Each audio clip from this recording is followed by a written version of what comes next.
I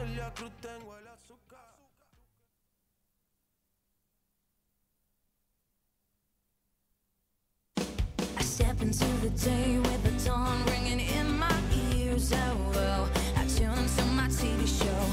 No better way, I gotta get myself into gear. Let's go. Oh, and I feel good today with my wake up in the morning Expresso. I feel good today. It's my feel good breakfast show. Hey, good morning. It's your Tuesday right here on your Feel Good Breakfast Show Expresso on SABC3. So good to be hanging out with you. Man, is it chilly in the mother city this morning. I hope you're keeping warm, South Africa, because man, it's going to be a chilly day here. It is. But listen, we have got a great show lined up for you, including our tech news, something I think a lot of people are super excited about. How does this sound? A airbag for your phone. Wow. We are all prone to dropping it, but some people need that extra cushioning, and there's a really cool cover that can do that now for you. So no more Spider-Man apps? No more Spider-Man apps, Hey. but we will bring you a full lowdown on your tech news. That's pretty cool though, that's pretty cool. I like that. Talking about tech, we also have our gaming expert Gareth Wood joining us. It's all about gaming on your Feel Good Breakfast Show this morning. And we're specifically playing Sushi Go on the Nintendo Switch. A Japanese Go. Okay. anime kind of style game. Very fast paced. You're going to be quick thinking with this game, man. But I think you're going to love it. Oh, I love new games. And then, of course, they've been entertaining us since 2012. I'm talking about the cast from Satin to Sequins. They are joining us in studio today. They will be performing. You do not want to miss out on that. Ooh, that should be quite exciting. Also, it's a Tuesday, which means we get underway with our health discussions. And this morning, what your urine says about you. We're unpacking that a little bit later on. Flush it down. There you Hey, go. if it's yellow, let it mellow, or not so much. I don't know. We'll find out. 021-430-9881. That's the number to keep on speed dial. We'll fill you in with that discussion as to what's going to be happening as well. That's right. Well, let's get your morning underway, and we say good morning to Leanne as she has your morning headlines. Good morning, team, and a good morning to you at home. Let's get you updated on what's happening in the news. In the national news this morning, a two-day BRICS Science and Technology and Innovation Summit started in Durban yesterday, with senior officials laying the groundwork for a meeting by ministers from South Africa, Brazil, Russia, India, and China. The ministers' meeting will start today. The summit is expected to look at new scientific and technological innovations and solutions for problems facing the world. The Deputy Director General of South Africa's Department of Science and Technology, Dan de Tooy, says the conference is an important milestone towards building solidarity and cooperation among emerging countries. In a bid to generate African solutions to African challenges, researchers on the continent are being offered grants to come up with new drugs to fight malaria, tuberculosis, and neglected tropical diseases. Professor Kelly Chibale, founder and director of Africa's first integrated drug discovery and development center at UCT, has announced that the center is partnering with the African Academy of Sciences, the Bill and Melinda Gates Foundation, and the Medicines for Malaria Venture to invite researchers to submit proposals for grants of up to $100,000 to identify new candidates for drugs. Now moving further abroad, Mauritania and the African Union have marked the centenary of South Africa's former late president Nelson Mandela by naming a street in the capital Nouakchott in his honor. President Cyril Ramaphosa, who is attending the African Union Heads of State Summit, yesterday cut a ribbon and unveiled a plaque to mark the official opening of the street. This year marks the centenary of the birth of Nelson Mandela and struggle stalwart Albertina Sisulu. And then finally, Thailand Navy SEALs have found the 12 boys and their assistant soccer coach alive inside a Thai cave complex 9 days after they went missing. The boys aged between 11 and 16 went missing with their 25-year-old coach on the 23rd of June after they set out to explore the Tam Luang cave complex near the Myanmar border. A massive international rescue effort has been underway since to locate them in the cave network that stretches some 10 kilometers into a mountain. Well, that was your 6 o'clock news update. Time for our very first look at what's happening in the world of sport. Here's Ewan with all those details.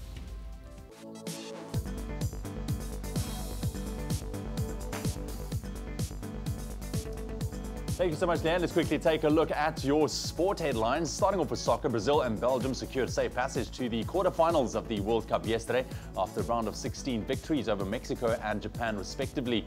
Up first at the Samara Arena, five-time champions Brazil saw out a 2-0 win over Mexico, and that's thanks to a goal from Neymar and Firmino. While in the later match, Belgium came back from 2 goals down to beat Japan 3-2.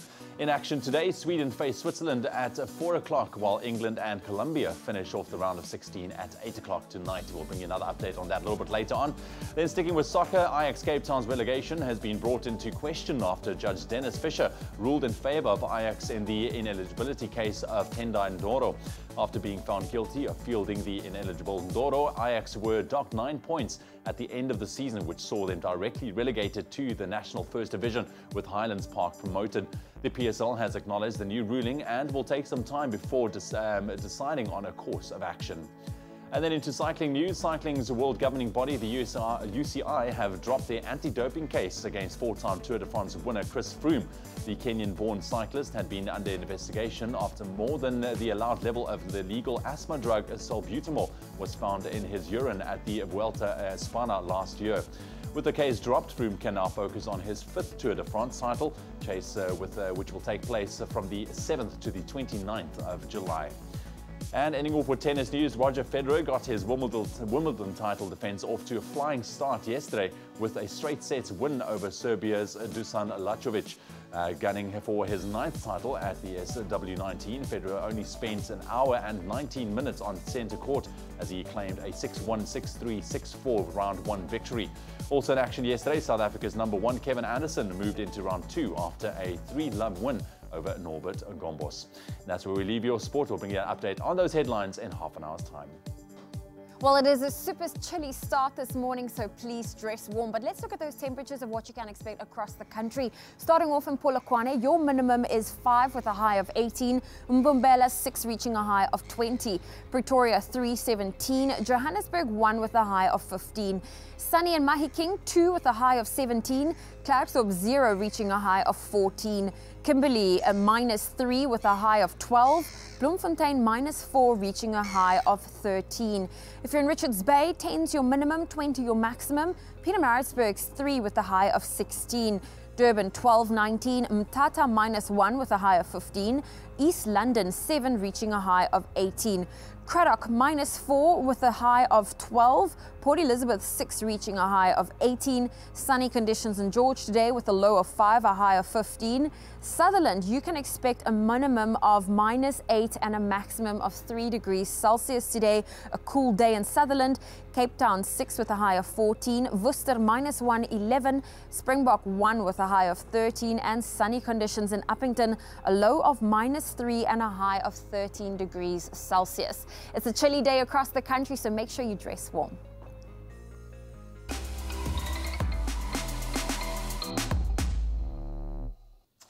Hey, well, we live in a world that is constantly changing. We know it. Life just flies by, man. So it's only right that we pump the brakes a little bit and take a look at what went down on this day in history, the 3rd of July, Lee. Can you believe it? Hey. Crazy. Well, in 1969, on this day, Lulu the elephant, Lulu, went off script on a live BBC show called Blue Peter, making the first on-air animal blooper. She went off script. Look at that.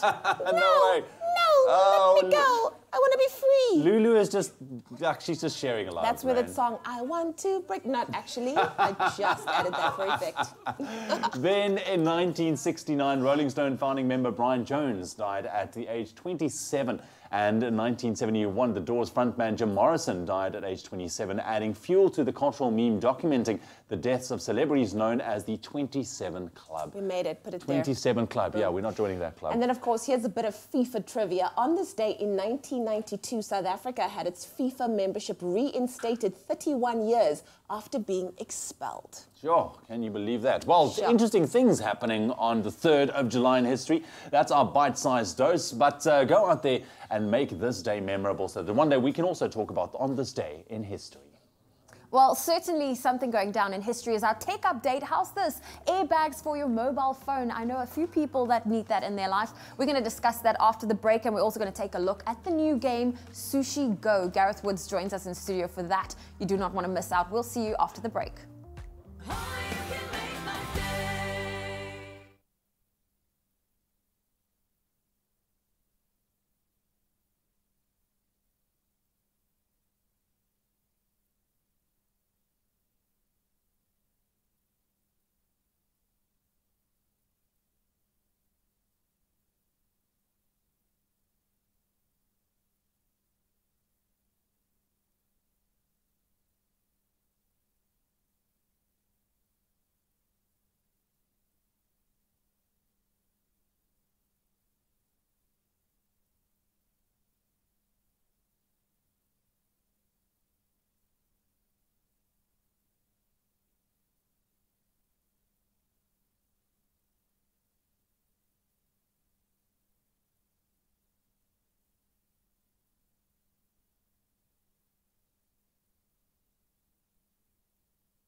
It's my feel-good breakfast show.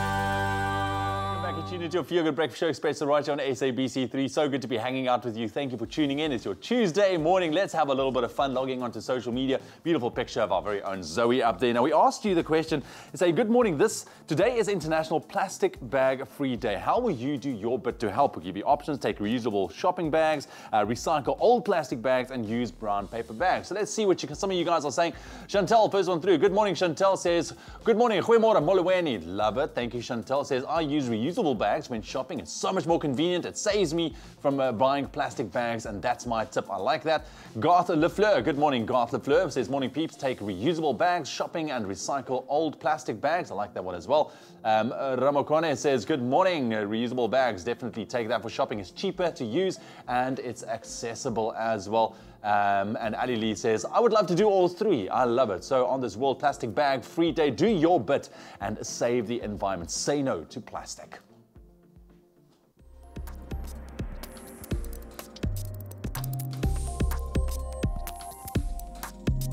Well, let's jump straight into your daily tech news, and I'm super excited about the next invention, something that's got everyone talking the whole morning. Yeah, especially me. So here's a question for you. How many times do you drop your phone a day? Well, if the answer is enough times, then you need to, of course, get a new phone every 2 months. Then you might want to take a listen to this because we might have the answer for you. So a German engineering student by the name of Philipp Frenzel designed an airbag for smartphones. An airbag for smartphones, I know. It's called, what is it called here? It's called the ad case, and it's a special cover for your phone that contains a number of sensors that detects when the phone is falling. Now, as soon as this happens, the case deploys spring-loaded, spider-like legs that protect the phone when it hits the ground. When you pick the phone back up, you simply push the legs back into the case and it reloads. Along with another student in his class, Philip is starting a Kickstarter campaign next next month to hopefully launch the product to the market.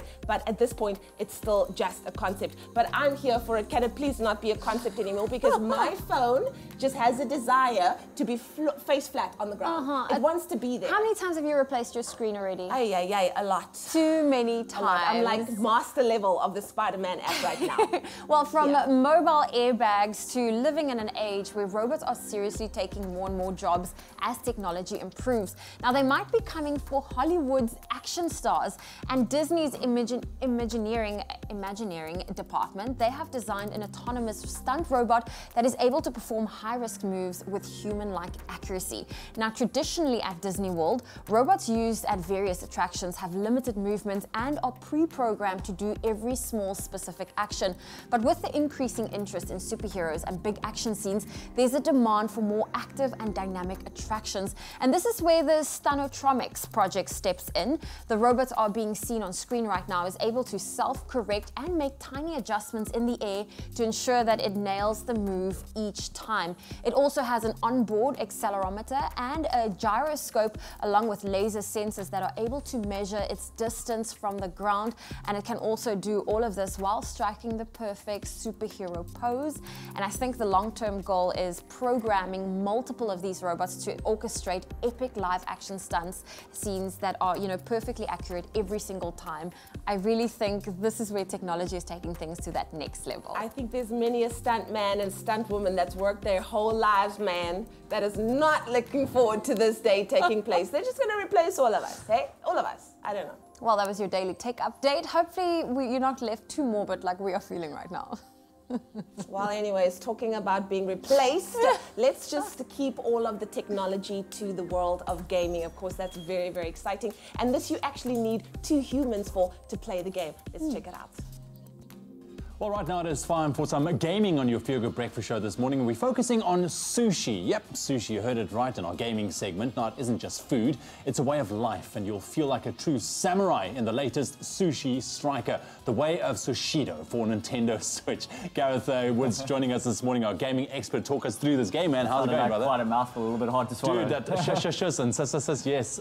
Sushido. Okay, so this is interesting. Yeah. We always look forward to these kind of puzzle kind of games on the Nintendo Switch. Take us through it, man. What's the vibe? Okay, it's quite fast-paced. I'm going to try and explain it first, and then I'll play it. Because, sounds good. So it's one of these kind of action puzzlers. So there's a lot of action going on, but you are essentially solving a puzzle. Okay. But it's all wrapped in this great kind of anime-style sort of Japanese cartoon sort of thing going on. So awesome. I'll show you. I'm trying to link same color sushi plates to each other. So if I see a bunch of blue ones there, I can try to link them together.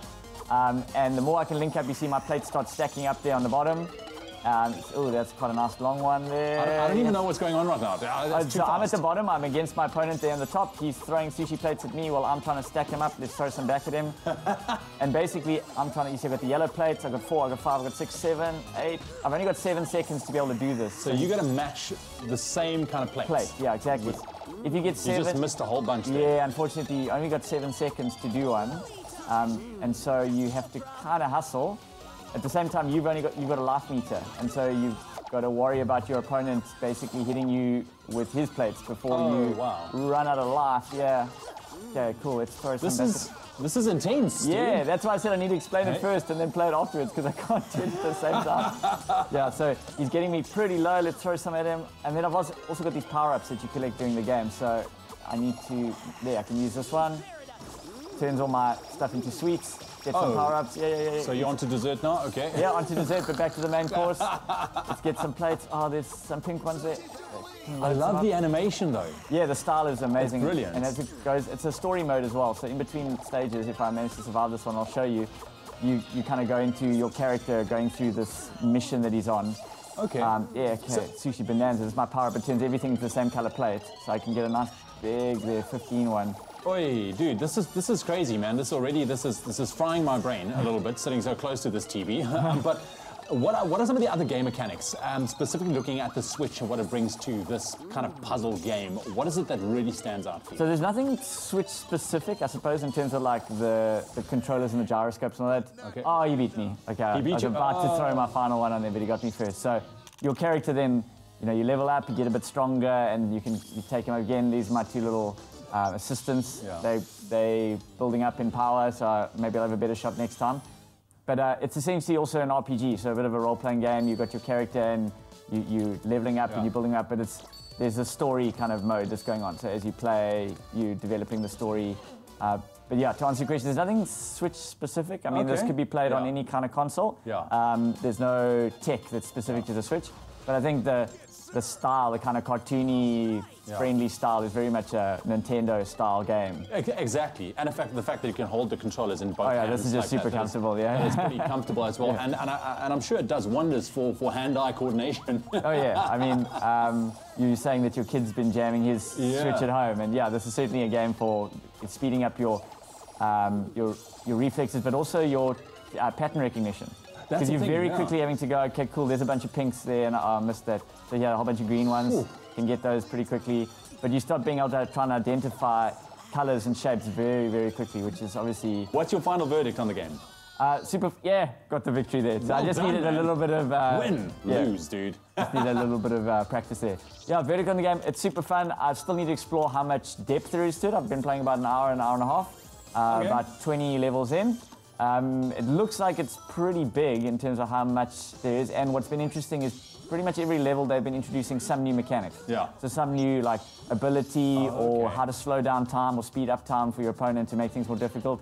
And then added to that, the different modes. So, I mean, to play against other players or, so. Brilliant. Well, there we have it. Thank you, Sushi Striker.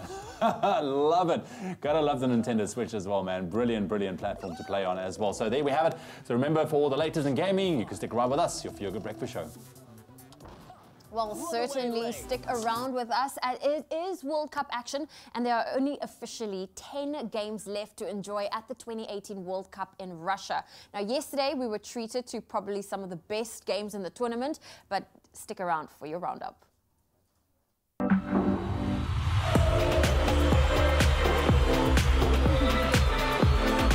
Well, World Cup action, I need to invite you and Stradom in. Hello. I feel like we we don't have the whistle. We have a red card, but no red cards are going to go out today. Zoe, you can keep the yellow card. But man, what action took place on the field yesterday? I think the first we're taking a look at Belgium against Japan. Belgium beating out Japan 3-2, and that was hectic because it gave us like these heart palpitations. Japan, they played so well because after a goalless first half, I mean, Japan stunned Belgium as they went 2-0 ahead, and that's through goals from Genki Haraguchi in the 48th minute and Takushi Inui at the 57th. And Genki Haraguchi's goal was Japan's first ever in the World Cup knockout rounds as well. So well done to him.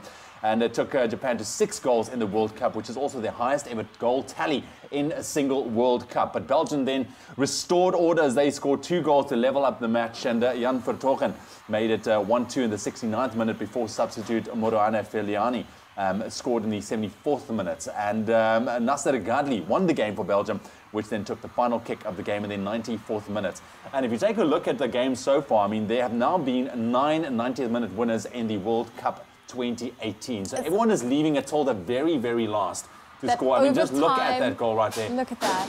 Getting in there, but I'm sure Belgium fans, they are relieved after this one. But big up to Japan, man, for playing so well. You can just imagine, the Belgium, because everyone's behind Belgium as well, and having been down 2-0, it was stressful. It certainly is the World Cup for the underdogs. So Absolutely, I think Japan gave them a little fright there. Look, man, but they came back. And then let's focus on Brazil and Mexico. Brazil beating out Mexico 2-0, and that was played yesterday at 4 o'clock. But also, once again, after a goalless first half, Brazilian superstar Neymar, I mean, he was shining yesterday, put his side ahead in the 50th minute.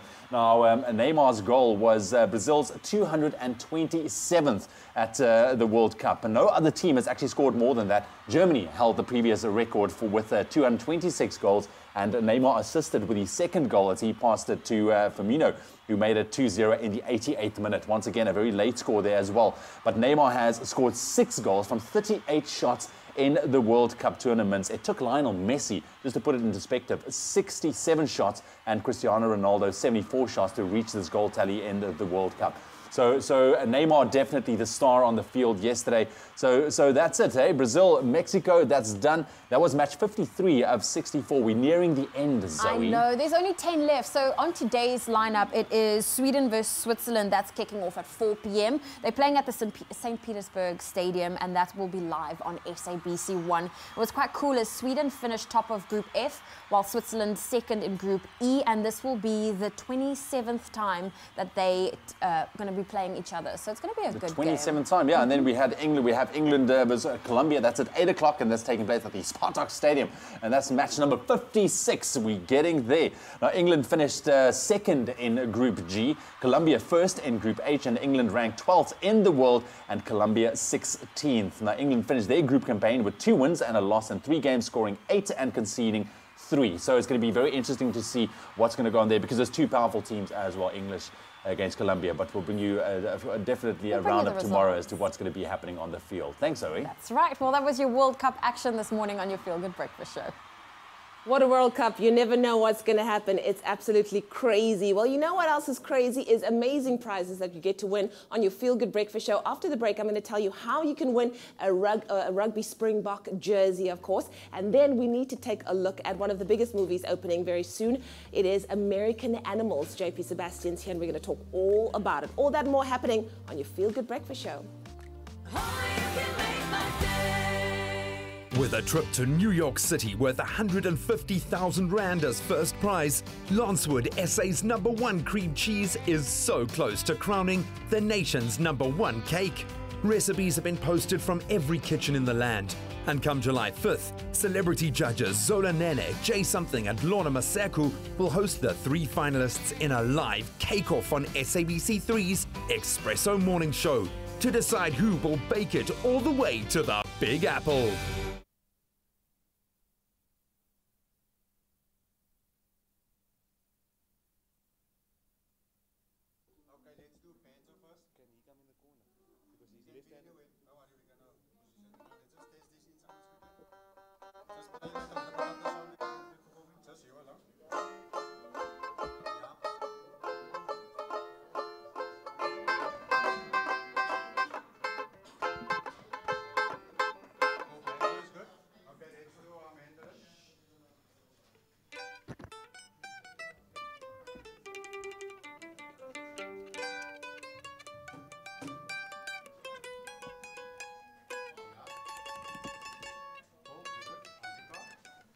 So there's no EQ on his guitar, no last that you just make this guitar but normal.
It's my Feel Good Breakfast Show.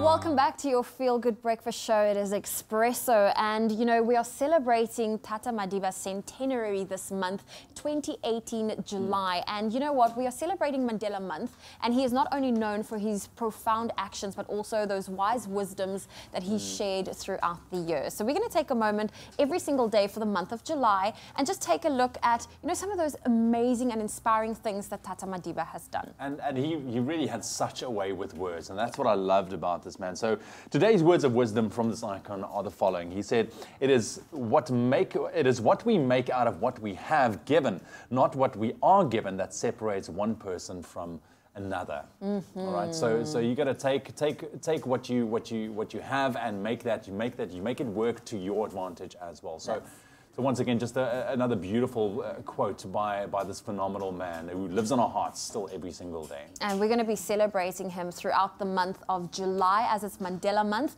And you know what? Just to remember the sacrifices he's done alongside all of those formidable heroes to make the country what it is today. So if you perhaps have a favorite quote from Madiba, why don't you share that with us on social media?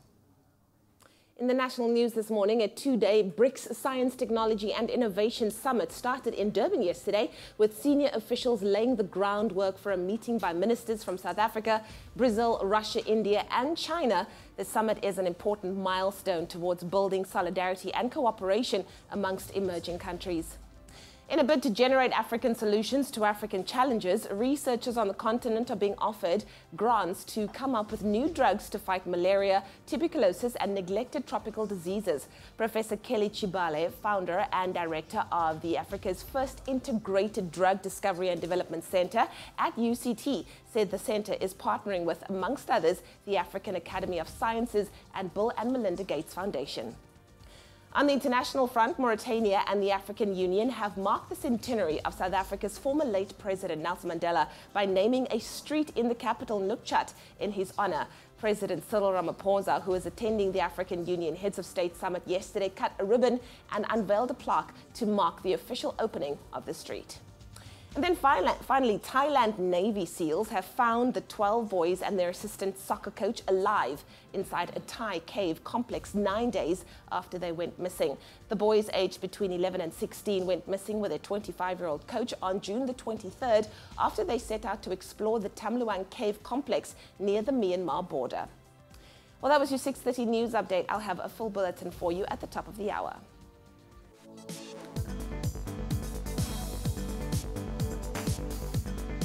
Thank you so much, Leanne. Let's run you through those sport headlines very quickly. In soccer, Brazil and Belgium scored safe passage to the quarterfinals of the World Cup yesterday. That's after a round of 16 victories over Mexico and Japan, respectively. And today, Sweden face Switzerland, while Colombia tackle England. Staying with soccer, Ajax Cape Town's relegation has been brought into question after Judge Dennis Fisher ruled in favour of Ajax in the ineligibility case of Tendai Ndoro. And in cycling news, cycling's world governing body, the UCI, have dropped their anti-doping case against four-time Tour de France winner Chris Froome. And Roger Federer got his Wimbledon title defence off to a flying start yesterday with a straight sets win over Serbia's Dusan Lajovic, while SA's Kevin Anderson beat Norbert Gombos with 3-0. That's where we leave your news headlines. We'll expand on those sport headlines at the top of the hour.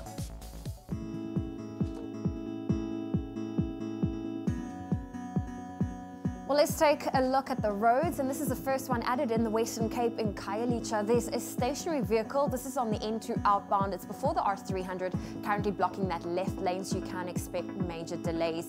That's where I leave your traffic. I'll have another update for you in half an hour. More than a club, more than an appliance brand. Defy.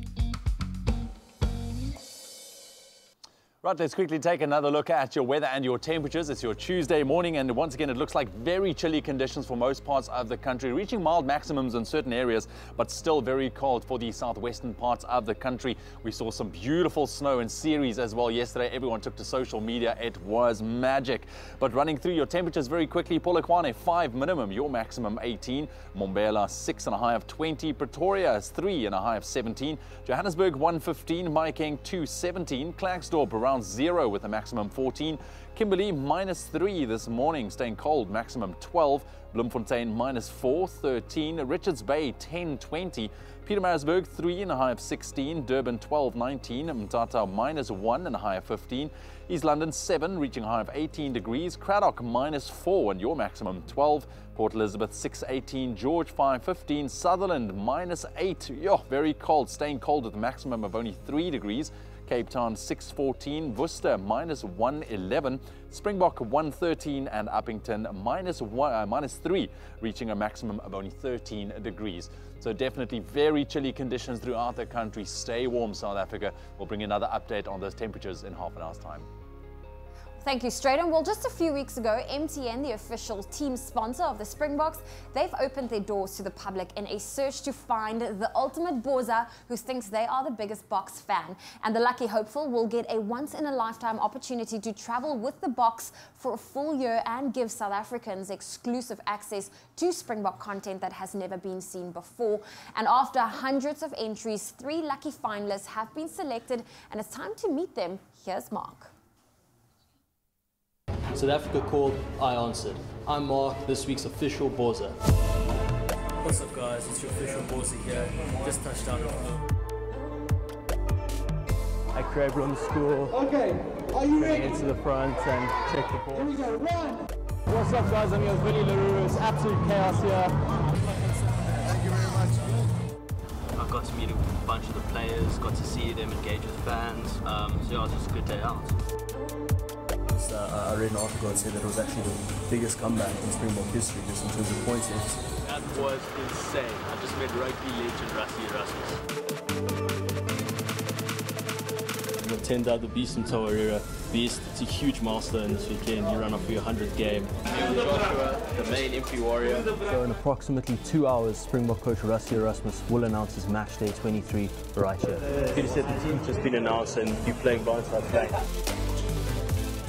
One of the MP warriors that runs out before the Springboks is here. He's going to do a bit of a performance. Yeah! As promised, I said if I got 100 retweets, I would jump in this green pool. Today we're currently at the Toyota Free State Stadium. Rassie Erasmus, the head coach, hands over to the captain, Siya Kolisi. Beer Brandy. Nights in, nights out. Steak or ribs. The night in, night out. Okay, beer Brandy. Okay, what's up guys, I'm here with Dan Dupree. Right guys, so just a quick update on the retweet challenge. We're giving away 2 free tickets to the game in Bloom tomorrow. That'll be announced at 12 o'clock.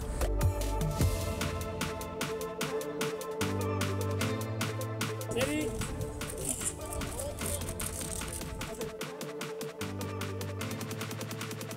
Match day. Today the Springboks have the opportunity to win the series against England right here in Bloemfontein.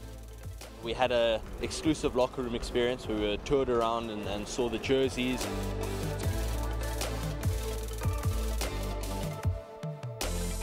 They make it special for us, you know, as a player. It's an honour, you know, to play for your country. Yellow for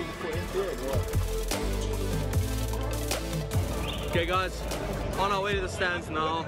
Super pumped, about to watch the Boks take on England. They're going to smash them. Okay, half-time at Toyota Free State Stadium. Boks in the lead 13-12.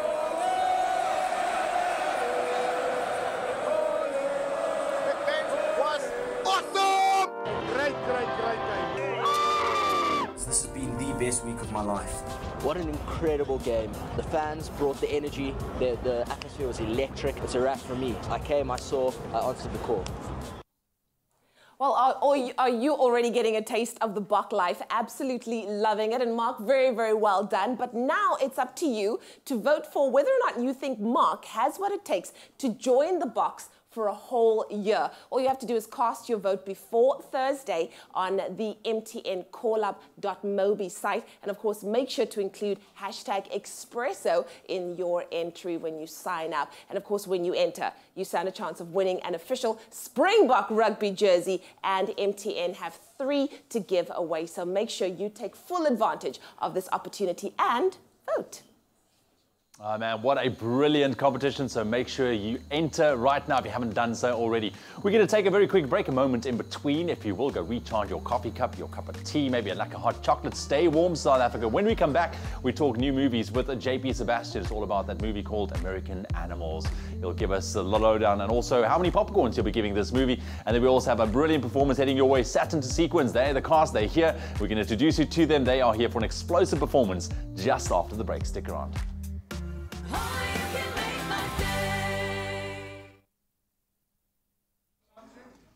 So when I'm done with my first week,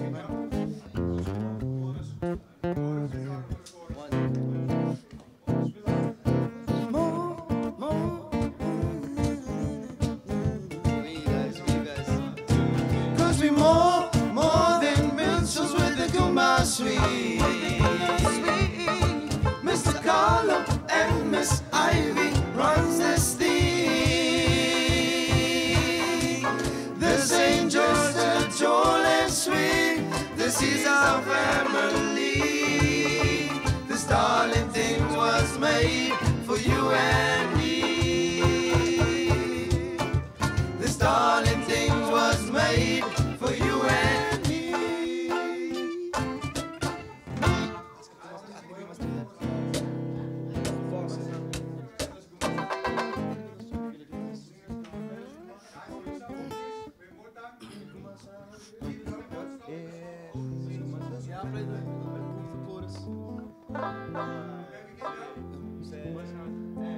The skooma sound is in our blood. We'll keep the beat alive.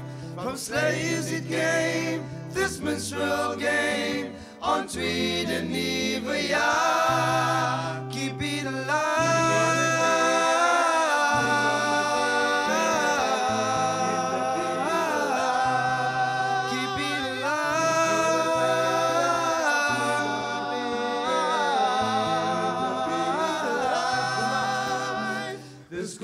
Sound is enough.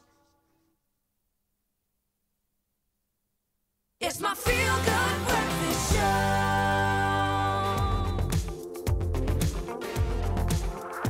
Well, I hope you're staying warm. You filled up those coffee cups. Welcome back to your Feel Good Breakfast Show. Let's get into our local entertainment news. What's been happening in Mzansi? Well, TV personality Nandi Madida is giving away the gorgeous two-piece gown that she wore at the 2018 BET Awards in Los Angeles. Do you remember it? It was amazing.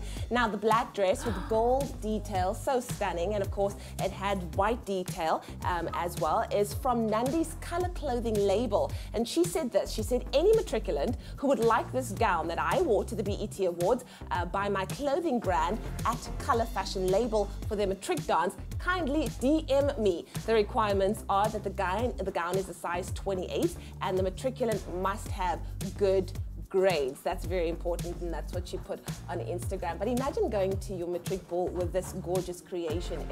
That's so absolutely sweet stunning. and Yeah. a great incentive, because there's so many girls out there doing extremely well in their 100%. academics, and they just need, you know, that helping hand when Yeah. it comes to a beautiful dress for their matric dance. Yeah, So yeah. if you're a size 28, ladies, Yeah, I would have been out by the size 28 part. I could give you the good grades, man, but I'd be like, can I make some alterations? Enter. This is an awesome opportunity. Exactly. Aww. I'll be like, I'm just make a poof there.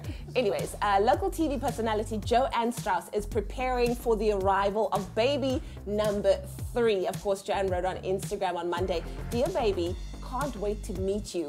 And then in a separate post, she captioned this photo, "There is enough on my mind as a pregnant mom, the birthing process, how the older siblings will feel about the new arrival, what life is like when your household officially has little people in the majority." And in the post, she is wearing a t-shirt with the words "coming soon" printed on it.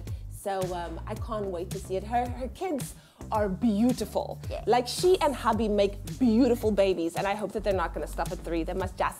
This is so exciting, because, you know, the whole year we've been joking and saying this is baby season, and now the babies are finally arriving. And So they it's so are exciting. arriving in their, like, loads. Well, that was our local entertainment news, and I'm sure she'll let us know on Instagram once the little one makes their arrival. Exactly. Thank you so much, lady. I know Joanne Strauss really looking absolutely beautiful. But right now, we're changing direction a little bit, talking movies with my man, JP Sebastian over here. American Animal. You're not an animal. You're not. Thank Okay, you. you're a movie animal. I kind of hide it underneath the patterns and stuff, but That's the beard. once I get these clothes off, it's like a potbelly pig. Let's focus on the movie, dude. I'm sorry, no one needs Bad to imagine image, that. okay. I've just ruined like millions of days out there. American Animals is coming out. It's a bit of a low-key kind of story, not one of these huge, big budget kind of things. I was just telling you now, it's a heist movie. Of course, the other one that we've got out there at the moment is Ocean's 8. So that's what I mean by heist. There's this one target that they're all going in for. And it's a true story of these college-aged kids who maybe it's the case that they're just bored with, you know, the suburbs, with pattern, with rhythm, with life seeming like it's going to go from A to B to C, and they want some sort of excitement. But each of the 4 perpetrators of this real-life crime had maybe their own motivations for it. One guy just wanted some sort of notoriety. One guy wanted to break the pattern. Another guy needed the money. And this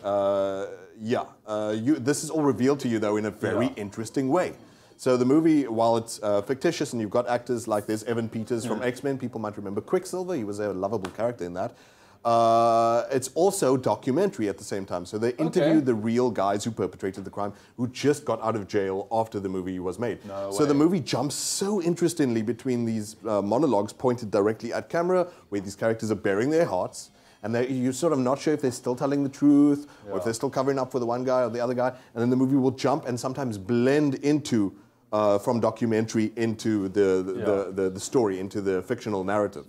And how that even happens, it happens even more interestingly is that it's almost dreamlike in a way. You know when you have dreams where you wake up in your dream, in your bedroom, and then like you leave into the hallway, and then it becomes like your school hall, like the architecture of the dream. I've never had one of those. Come on, like where reality is like blended with different geographies. Anyway, I haven't. Okay, but I get what you're saying. I get cool. What you're saying. So yeah, like the editing style is truly, totally interesting in that way. Yeah. What do you think it is that's going to grab audiences with this movie? What do you think it's going to do? So the weird thing is I mean, the weird thing is, is animal. Is that there's some sort of squeaking canary, as opposed to Ocean's 8. It's got a $150 million necklace that they're going after. This is a $10 million book in a university library. So comparatively, it's small stakes. There's no guns, there's no violence, there's no blood or anything like that. And despite all that, you still have this nauseating sense of danger once stuff starts going sideways.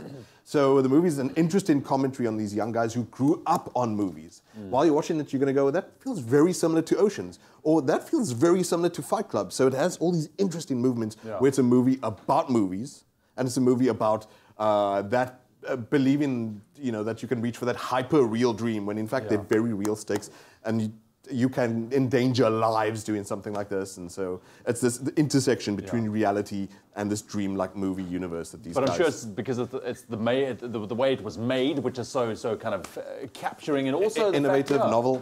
And the fact that, I mean, we like the fact that it's a true story, and that it's based on that with the actual characters. And despite it being, like I was saying, those small stakes, the real danger you feel. So, like, it doesn't need to have a helicopter exploding or anything like that. Exactly.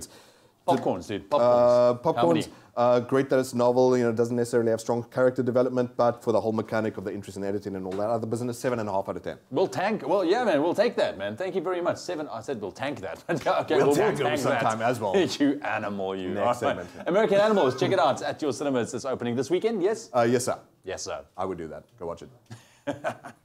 Well, this morning we're joined by the cast of Satin to Sequins, More Than a Minstrel. It's a tale about Mr. Biggs and the Woodstock Darlings, who entertains crowds, and of course their journey to recover traditions, preserve culture, and build on a legacy the future generation can be proud of. We're welcoming producer Fakhri Abrams, cast member Carmen Marman, and writer and producer Riyad Peters to the house. Good morning, gentlemen, and beautiful ladies, the rose amongst the thorns. How's it going? Good, thanks for having us. Very, very cool having you. I can't wait until we actually see like a little sneak peek of what the show is all about. The guys are in studio looking absolutely beautiful and colourful. But let's talk about the show and, of course, the concept, where it all came from, because this is part of history right here.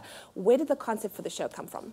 Maybe I can answer that. Yes. So the concept comes from a long process of sitting, writing, untrained writers, actors, musos, sitting, writing, developing ideas or pictures that we've seen before, and for 5 or 6 years we played out these ideas to audiences in community theatres around Cape Town. And then now finally the product has built some steam, and it grew nicely to eventually having Alistair Isabel. Wow. Yes, that's join amazing. The amazing Alistair Isabel join forces with us, and through that process the product itself also took a real crazy development turn to a piece of theatre now that I think is going to be cool for the entire Cape Town and South Africa to see. That is awesome. What is the message behind the story, and what are you hoping audiences are going to take away from it?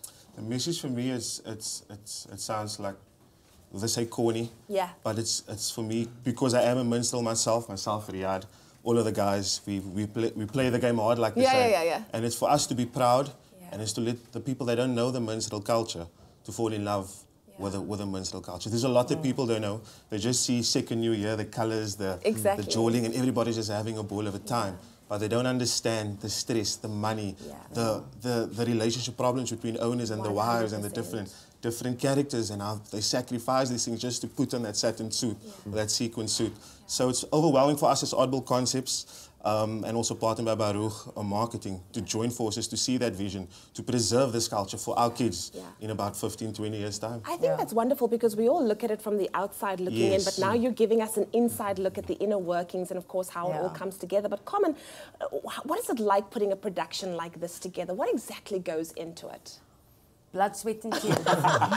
And then and then, no, listen, it's always a great, it's very organic, and And as soon as you walk into a rehearsal room, you think you know what's going to happen, but something new always comes. Yeah. And there's been a foundation, and we started from scratch. I mean, these guys have been working on it for years. And it was so great that the cast, and it's such a lovely cast. It's a lot of guys. Yeah. And they love it. It's a lot of guys. It's a lot of guys. Living your best life. And they're all lovely and they all work hard. So it's very organic, and I think, you know, we're all just working towards a common goal here. It's because there's a myth about, you know, people don't know the backstory like we spoke about. And it's crushing those myths, and we want people to see the realness of it. And that's our responsibility, you know, to bring this forth and for people to see it. And even from 80 to 80, of 8 to 80, can go and see the show and enjoy it. Even if you don't know anything about the myths, you will walk out to that You're show. gonna learn. Exactly. Yeah. It's a Wonderful history stuff. lesson. Oh, I love it. A history lesson that is highly entertaining. Yes, sign me up. Of course, you can go and check out Satin to Sequins More Than a Minstrel, happening at the Baxter Theatre all the way up until the 14th of July. Do not miss it. It is definitely going to be something that I think will leave you very proud and empowered at the same time. So go and check it out. Well, we are taking a quick break on your Feel Good Breakfast Show. When we get back, we are talking health with Dr. Darren Green. It's something I've said before, when it's yellow, let it mellow. But some people shouldn't follow that rule. They should just flush it down. And we are talking about, what does your urine say about your health? Our lines are open for the doctor. It's 021-430-9881. We'd love for you to join that discussion. Interesting indeed. And then we've heard what they are about, and now we want to see what they can do. It's the cast of Satin to Sequins joining us right here. Look at them. They are ready. They're going to bring you explosive performance after the break. Don't miss it. Enjoy a moment in between with McAfee. See you after the break.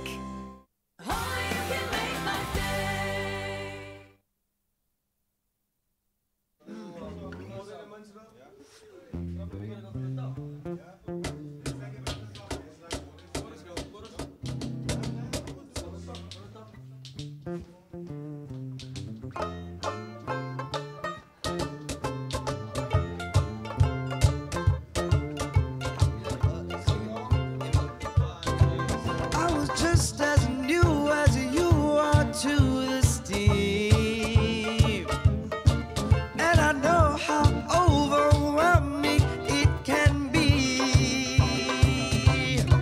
but I'll teach you all the tricks you need, 'cause Guma comes naturally. We are more than minstrels, and that is what you'll see.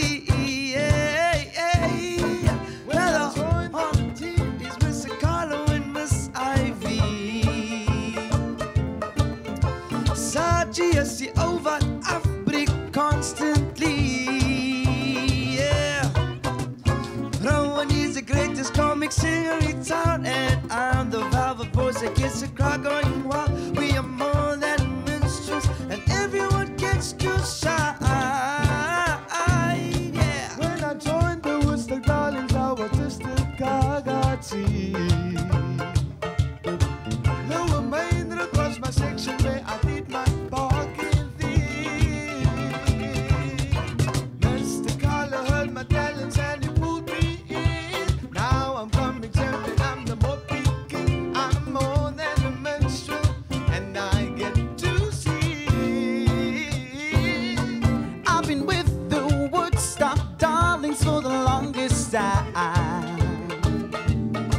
and I've seen Owens come and go, but that's alright. And we don't want a penny or dime, just stay clear from drugs and crime. Or Sakamis Uber for you anytime. I wanna be part of this minstrel thing. Mr. Carlo and Miss Ivy, please let me in. Oh, I will learn to twirl and sing and be a Woodstock darling.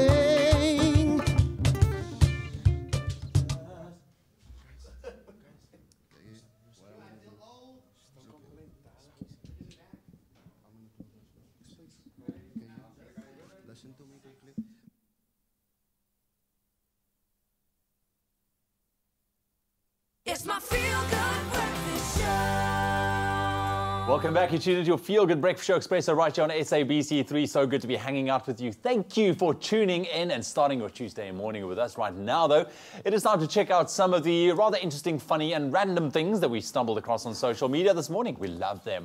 That's What's up, right. ladies? Well, we certainly have a heartwarming story for you this morning, and it's been incredible to see what the World Cup has been like. I mean, everyone's getting involved. Even if you don't understand soccer, you've been enjoying the World Cup. I'm pretty sure of that. But there's a gentleman, he is blind and deaf, and what his friends have decided to do is they made a 2-scale pitch size thing for him, and they replicated so that he could get a feeling of what was happening, and they showed him basically what was happening on the field so that he could be part of all of the action throughout the World Cup, which I think is absolutely incredible. Wow, you guys, this is friendship goals right here. This just warms my heart so much. Sure. We need more of these, hey? We need more of these stories in the world. Absolutely amazing. That gives me goosebumps this morning. It really does. Wow. Thank you so much to those friends, man. Oh, they're awesome. Okay, anyways, you know, in Cape Town, with our lack of water issue, a dirty car is not a weird thing anymore. Yeah. In fact, if you have a clean car, we're judging you. But anyways, the thing is that you can basically turn anything into art. And this one guy decided that he's going to take dirty cars and create art out of it. So no more wash me signs. You can actually do the most incredible thing. This is a truck, a really dirty truck. And there's like an eagle or owl. Look at that. Surfing. They're so cool. Is this the same truck? This is, I don't know. But it's dirty. Wow. Look at that. Planet of the Apes. So very cool. I just wonder how long do these vans or trucks need to stay parked there for this artist to do his thing. That is incredible. Very, very nice. Pro boy Nick. Well done. Pro boy Nick, my car's available. It looks pretty much like you want to this get your truck car does. dirty on purpose now, you see? Some amazing Thank you artwork so much, like that. ladies. Absolutely brilliant. But let us know which hashtag video story has caught your attention online this morning, and feel free to share your thoughts with us online on our Facebook page, also on Twitter using that hashtag Expresso Show. Right now, though, it is time for an epic performance. We've been waiting for them all morning. They are geared up and ready to go. But we are joined by the cast of Satin to Sequins, More Than a Minstrel, a tale about Mr. Biggs and the Woodstock Darlings, who entertains crowds and their journey to recover traditions, preserve culture, and also build on a legacy to the future generation can be very proud of. So they are here to perform a number of the production. So here they are now with More Than Minstrels. I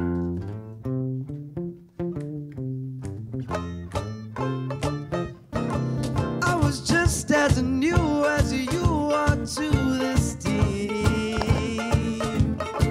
and I know how overwhelming it can be, but I'll teach you all the tricks you need, 'cause Guma comes naturally. We are more than minstrels, and that is what you'll see. Now the heart of this team is Mr. Carlo and Miss Ivy. Satia see over Africa constantly. Rowan is the greatest comic singer in town, and I'm the velvet voice that gets the crowd going wild. We are more than minstrels, and everyone gets to shine. When I joined the Woodstock Darlings, I was just a Kagati. Lower Main Road was my section where I did my parking thing. Mr. Carlo heard my talents and he pulled me in. Now I'm coming champion, I'm the Moppy King. I'm more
You know, that moves are so infectious. You just want to go with you. The whole win is, I can see it already. It's going to be absolutely amazing. The cast of Satin to Sequins, more than a minstrel. Catch them at the Baxter Theatre if you're in Cape Town up until the 14th of July. Taking a trip down memory lane, man. Absolutely love it. Let us know what you thought about that performance on our social media feeds as well. That's on Facebook, Expresso Morning Show, SABC3 with that hashtag Expresso Show. In the national news this morning, a two-day BRICS Science, Technology and Innovation Summit started in Durban yesterday with senior officials laying the groundwork for a meeting by ministers from South Africa, Brazil, Russia, India and China. The ministers' meeting will start today. The summit is expected to look at new scientific and technological innovations and solutions for problems facing the world. The Deputy Director General of South Africa's Department of Science and Technology, Dan de Tooy, says the conference is an important milestone towards building solidarity and cooperation amongst emerging countries. In a bid to generate African solutions to African challenges, researchers on the continent are being offered grants to come up with new drugs to fight malaria, tuberculosis and neglected tropical diseases. Professor Kelly Chibale, the founder and director of Africa's first integrated drug discovery and development center at UCT, has announced that the center is partnering with the African Academy of Sciences, the Bill and Melinda Gates Foundation and the Medicines for Malaria Venture to invite researchers to submit proposals for grants of up to $100,000 to identify new candidates for drugs. Now moving further abroad, Mauritania and the African Union have marked the centenary of South Africa's former late President Nelson Mandela by naming a street in the capital Nouakchott in his honor. President Cyril Ramaphosa, who is attending the African Union Heads of State Summit, yesterday cut a ribbon and unveiled a plaque to mark the official opening of the street.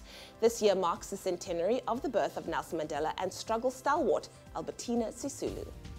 And then finally, Thailand Navy SEALs have found the 12 boys and their assistant coach alive inside a Thai cave complex 9 days after they went missing. The boys, aged between 11 and 16, went missing with a 25-year-old coach on June the 23rd after they set out to explore the Tam Luang cave complex near the Myanmar border.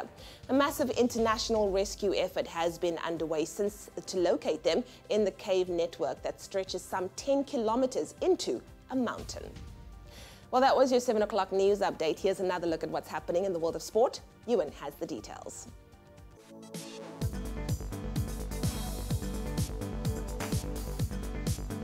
Thank you so much, Leanne. Starting off with soccer news this morning, Brazil and Belgium secured safe passage to the quarterfinals of the World Cup yesterday after round of 16 victories over Mexico and Japan, respectively. Up first at the Samara Arena, five-time champions Brazil saw out a 2-0 win over Mexico thanks to goals from Neymar and Firmino, while in the later match, Belgium came back from 2 goals down to beat Japan 3-2. Now in action today, Sweden will face Switzerland at 4 o'clock, while England and Colombia finish off the round of 16 at 8 o'clock. Definitely a lot of soccer action to look forward to. But sticking with soccer news this morning, Ajax Cape Town's relegation has been brought into question after Judge Dennis Fisher ruled in favour of Ajax in the ineligibility case of Tendai Ndoro. After being found guilty of fielding the ineligible Ndoro, Ajax were docked 9 points at the end of the season, which saw them directly relegated to the National First Division with Highlands Park promoted. The PSL has acknowledged the new ruling and will take some time before deciding on a course of action. Then in cycling news this morning, cycling's world governing body, the UCI, have dropped their anti-doping case against four-time Tour de France winner Chris Froome. Now, the Kenyan-born cyclist had been under investigation after more than the allowed level of the legal asthma drug salbutamol was found in his urine at the Vuelta a España last year. With the case dropped, Froome can now focus on his 5th Tour de France title chase, which will take place from the 7th to the 29th of July. And ending off with tennis news, Roger Federer got his Wimbledon title defense off to a flying start yesterday with a straight sets win over Serbia's Dusan Lajovic. Now gunning for his 9th title at the SW19, Federer only spent an hour and 19 minutes on centre court as he claimed a 6-1, 6-3, 6-4 round 1 victory. Also in action yesterday, South Africa's number 1 Kevin Anderson moved into round 2 after a 3-love win over Norbert Gombos. That's where we leave your sport for now. We'll get into those headlines in half an hour's time.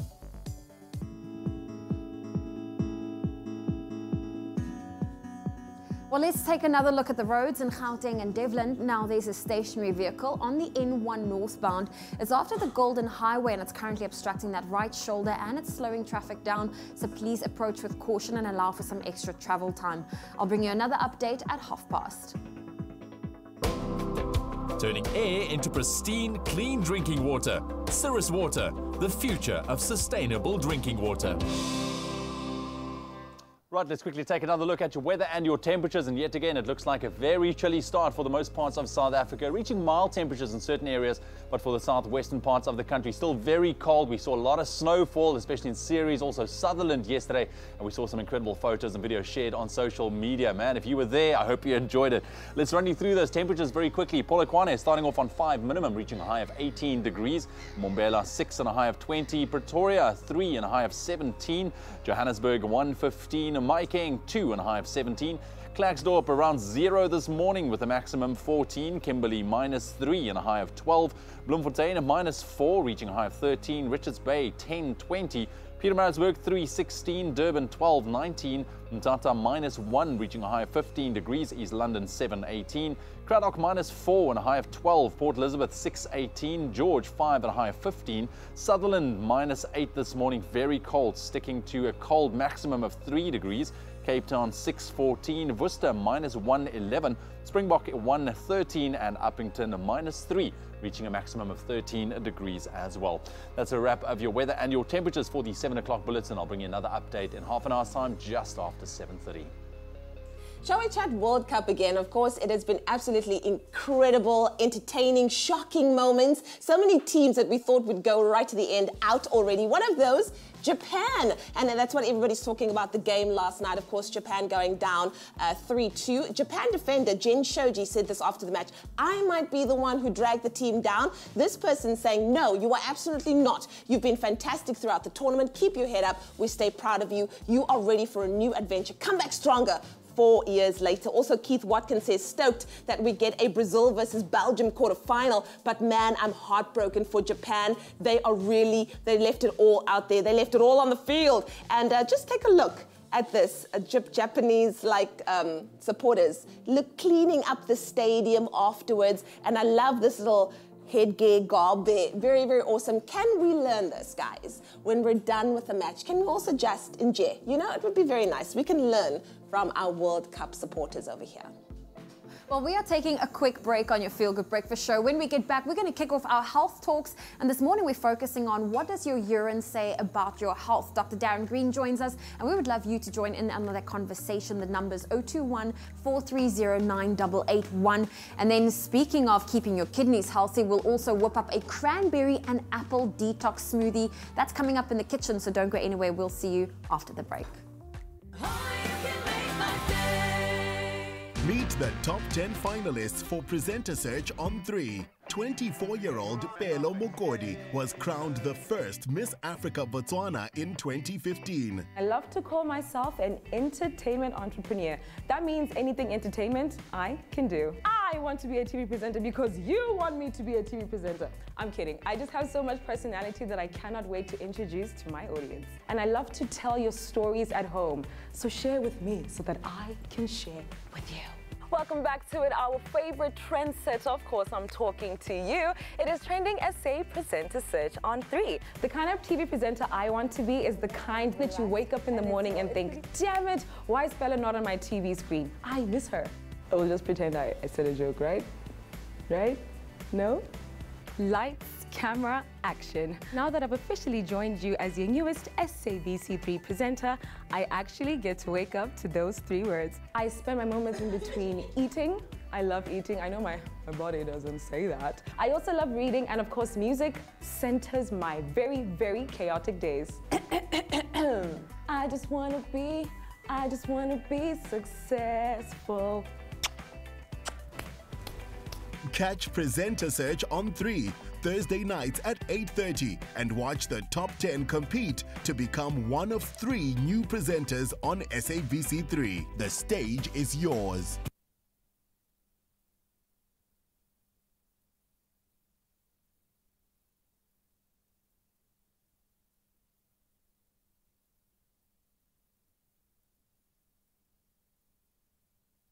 On SABC3, the stage is yours.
It's my feel-good breakfast show. Welcome back to your Feel Good Breakfast Show. It's time for our medical chat, and today's topic is focused on something we all do multiple times a day and never really take much notice of, but it is a very important indicator of our health.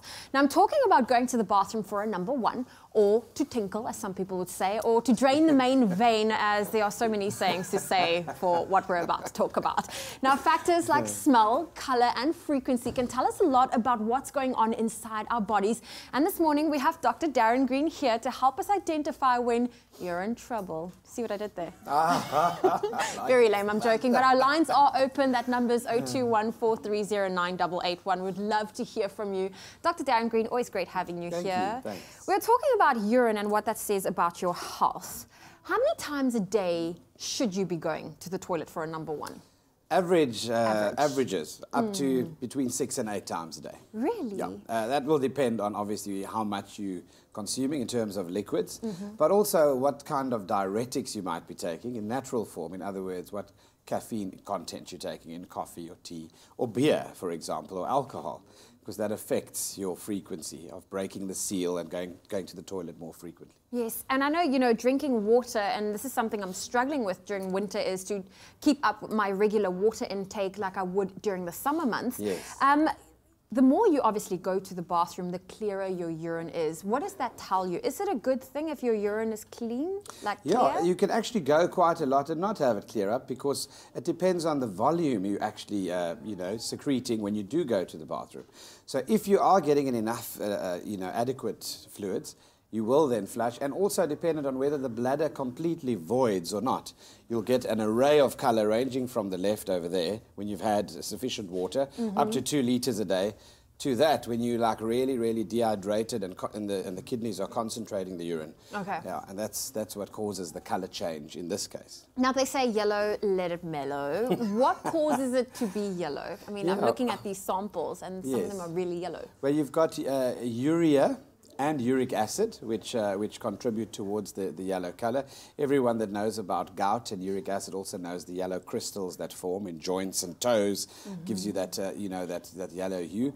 But you also get, obviously, side effects of medications and color tinctures in things like vitamin tablets. Anyone that's had a decent fizzy or two knows that it comes out orange on the other side. Yeah. So not to be alarmed, but know that you've had either high doses of vitamin C or carrots or vitamin B, for example, in terms of it being really dark. Okay. And you know what, Doctor, in terms of getting enough water or not getting enough water, how does that affect your urine, not getting enough water? So your body controls the filtration, the size of the filter, and also whether water is reabsorbed from the kidney or whether it's let through to actually go out on the other side. So the function of the kidney, obviously, is to filter out toxins that are the byproducts of metabolic processes, and then to let those go. But we also use the kidneys to regulate blood pressure. So the thickness of blood, the viscosity of it, and the water volume component of blood is also controlled by how much water you let out in your urine or not. And the tubules are highly specialized to do that. So they then decide whether you need to hold on to up the blood pressure if you've got low blood pressure. And if you have too much salt in your diet, it's going to also hold on to more water and not obviously let it go. and that then affects the amount of urine you produce. Sure. Well, Dr. Darren Green is with us this morning. Our lines are open if you'd love to participate in this conversation. Perhaps you have a question or a comment for Dr. Darren Green. We are talking about your urine, in fact, and is it healthy or not, and what it can say about your body. Our lines are open. It's 021 430 9881. Thank you so much, Zoe. Yes, well, we are putting our kidneys under the spotlight this morning. We absolutely love it. And I think people take kidneys for granted. 100%. We don't look after it. And if you think about it, it's one of the main organs, the most important organs in the body, because they are our main source of filtering any toxins, excess water in the body. So we need them to function optimally. And that's why we have a beautiful smoothie for you, just to help the kidneys along this morning. Exactly. Hey? So our smoothie this morning contains so many power fruits. We've got some cranberries, and you're going to give us some details to that. Yes, yes. We've got some raspberries that are frozen. We've got some green apples, and then we've also got some oats. So you taking over the reins. I'm not doing anything. This is my kitchen. Best you behave take your yourself. kitchen, you make that smoothie.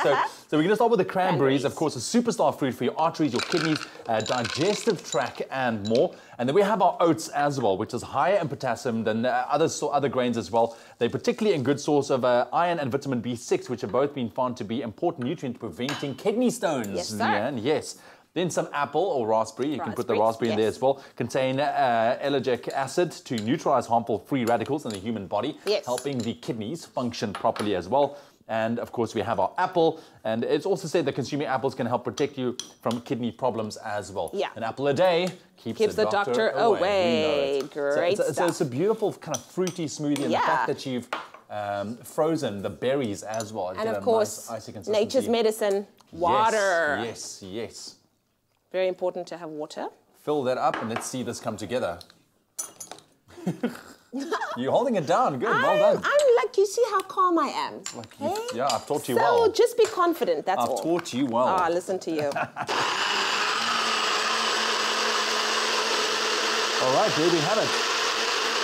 The keyword is drink. SMS that to 33728. The keyword is drink. SMS that to 33728 if you want to get your hands on this beautiful smoothie this morning using apples and cranberries. Oy, that Times good. like this, I say, I'm so ready for marriage. Do you see just the confidence that went in there? Absolutely. And do you know what I like is I like it when a smoothie's got a little bit of texture. Yes. So you're not just drinking it, but you're kind of half chewing it as well. Oh, I'm proud of you, even getting the measuring done. A little bit of a just spill, a little, but it's just okay. a little of a spill. If we turn it this way, no one will see. We can't all be perfect like you, straight on. So there we have it. I think that is brilliant. So give the smoothie a try using your apples and your cranberries. Brilliant to look after your kidneys. The keyword is drink. SMS that to 33728. It will be on our website as well. That's expressoshow.com. Cheers. That hits the spot right there. Lovely. Shoo. It's got a bit of a bite there. Well, we are back with Dr. Darren Green as we continue our chat around urine and health. Our lines are open. It's 021 430 9881. Now, Dr. Darren Green, you mentioned earlier if you drink fizzy drinks, if you drink, vitamins, that affects the color and the smell of your urine. And I know if you've eaten beetroot for the first time or you overeat beetroot, that can also affect your urine. Now, when do you know the difference between there's blood in my urine and I've just eaten too many beetroots? Yeah, so the issue is if you have pink urine, it could be that there's a tincture or a dye that you've consumed in your diet, or it could be the early signs of macroscopic hematuria, which is where you can see a color change of blood. Often if you let it stand, you'll see if blood would settle due to the weight of the blood in the urine, it will settle at the bottom of the container. Okay. So that's one way of telling, but also if you ate beetroot in the history, then obviously it's important for 2 days afterwards you could still have the pink tincture in your urine. So definitely, and when you do the urine dipstick test, it measures ketones, white cells, and hemoglobin specifically, which is blood. Okay. So that will help, and that's what the urine dipstick test is very useful in So if differentiating. you've eaten foods that's got red colorants in it, that will naturally affect your urine, so you don't have to panic when you see pink or red urine. Definitely not, because a lot of people forget about the association, and then they freak out when they look in the white ceramic toilet, and that's when they get worried that they've got cancer of the bladder or kidney stones or other things. So when should you go see the doctor when you see red urine? So the features of an irritated urogenital tract are things like frequency. You go to the toilet a lot more frequently. Urgency, you feel like you've got this massive amount of urine that you want to pass, and then a little bit comes out. You also have obviously things like urgency or incontinence, where it might actually leak out due to irritation of the bladder neck, and dysuria, pain and burning sensation just as you urinate or at the end of urination. Those could be signs of a few things. It could be signs that there's blood in the urine, glucose irritating the bladder, giving you the frequency, etc. And that's when you'd need to have the urine tested to give you an idea. I know there's also medical conditions that can cause the urine to be red. What are some of those conditions? Yes, so the big ones are kidney stones. You could imagine if a stone it forms in the kidney and comes down that tube, the ureters, and scrapes the inner lining of that pipe. It's really sore. It's the closest men get to childbirth, and that then bleeds. The capillaries then bleed into the bladder, and that's what you see in the urine as well. So that's one. Bladder cancers, obviously, inside the bladder locally. Also quite important. And then infections. Infections of the bladder that are really bad can also irritate the lining of the bladder and cause blood to shed into the urine. Okay, well, doctor, we have a caller on the line. We have Jeanette from Cape Town. Good morning. I have a chronic urinary tract infection problem, which is ongoing for about 30 years. Sure. The oral antibiotics are not responding, and also I suffer a lot from internal itching, which I find very disturbing. Is there anything I could take to prevent the bladder infections and to help with the itch? Okay, so something she can take to help alleviate the symptoms she's going through. So people that suffer from chronic bladder infections know how tough it is to be on an antibiotic like for years, a year or two. I'm speaking about long-acting preventative antibiotics. No one wants to take them because they have side effects. In some cases, because of how sick they get, they are forced to take them. I am aware of the role that diet plays in the pH of your urine and your body, and how that facilitates or actually helps stop recurrent bladder infections. So that might be a good place for her to start. Obviously, the amount of fluid that she's taking in and flushing the kidneys, I'm sure she does. I'm sure she's taking citrus soda like it's going out of fashion. And cranberry juice. Cranberry juice to prevent the bugs sticking to the wall of the bladder. But above and beyond that, people must also be aware of the fact that with aging in women, specifically, estrogen is withdrawn. You get what's called atrophic vaginitis, where the skin becomes dry on your private parts, and that allows the skin to crack. And what happens is when you urinate, the urine goes into that crack and stays there, even although you're hygienic and you're wiping, etc. And then that forms the basis of a breeding ground for bacteria. And it's such a short distance in ladies for the bug to travel from the outside skin organisms into the urethra. And that's why women are more prone to developing bladder infections.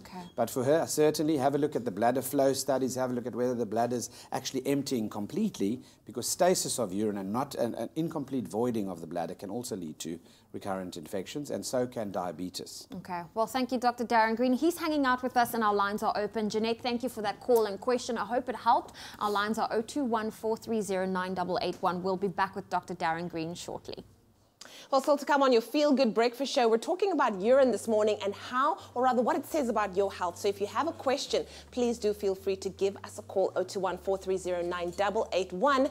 And then we're talking about echinacea and, of course, how it can help to beat colds and flu. All that and more coming up on your Feel Good Breakfast Show.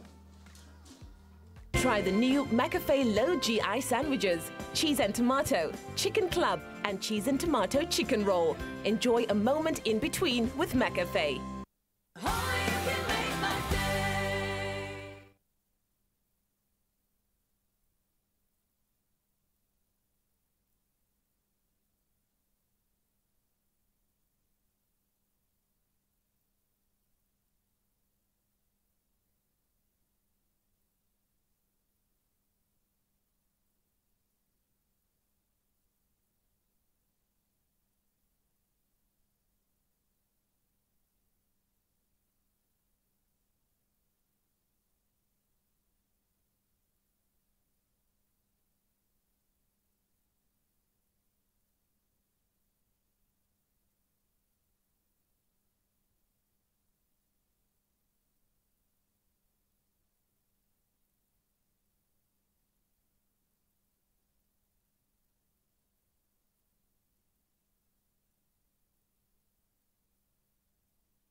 It's my feel-good breakfast show.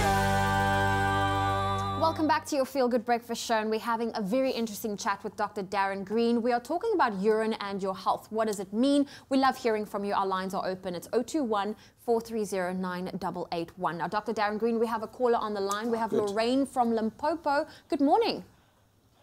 Good morning. How are you? We are good. What is your comment or question for Dr. Darren Green? I have started getting very active in walking for the last 7 months now. From 2.5 to 6 kilometers, I leak. When I get home, I am completely wet. What could be the problem with that? Okay. Thank you, Lorraine. A very good question, and a lot of ladies do complain of this. It's called stress incontinence, that's the entity, and it involves basically a loss of the tone of the muscles at the bladder neck that actually keep the closing off of the bladder tight.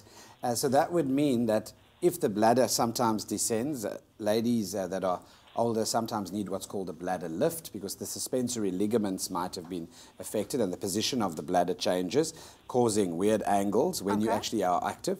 And then the other thing that's also quite important is obviously strengthening those muscles. Everybody knows about the Kegel exercises after having kids. And anyone that's had natural childbirth will often tell you as well that they need to work on the pelvic floor. And it's a highly specialized field now where physiotherapists, for example, actually help you with dedicated exercises to strengthen those muscles.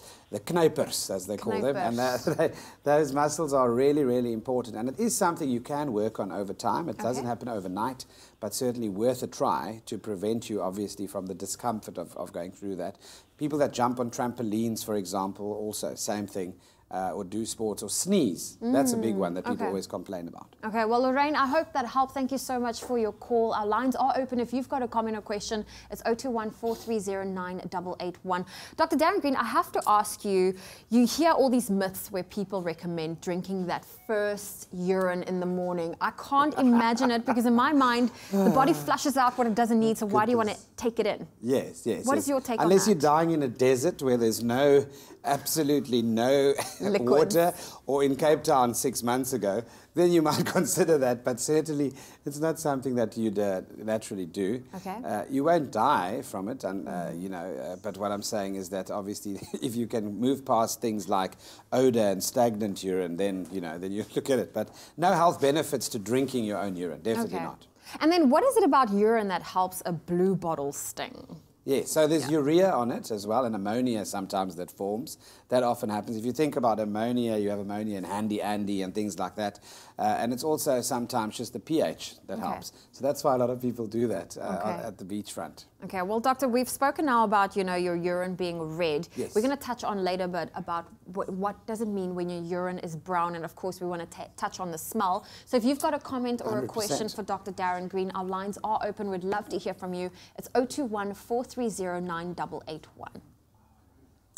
In the national news this morning, a two-day BRICS Science, Technology and Innovation Summit started in Durban yesterday, with senior officials laying the groundwork for a meeting by ministers from South Africa, Brazil, Russia and India, as well as China. The summit is an important milestone towards building solidarity and cooperation amongst emerging countries.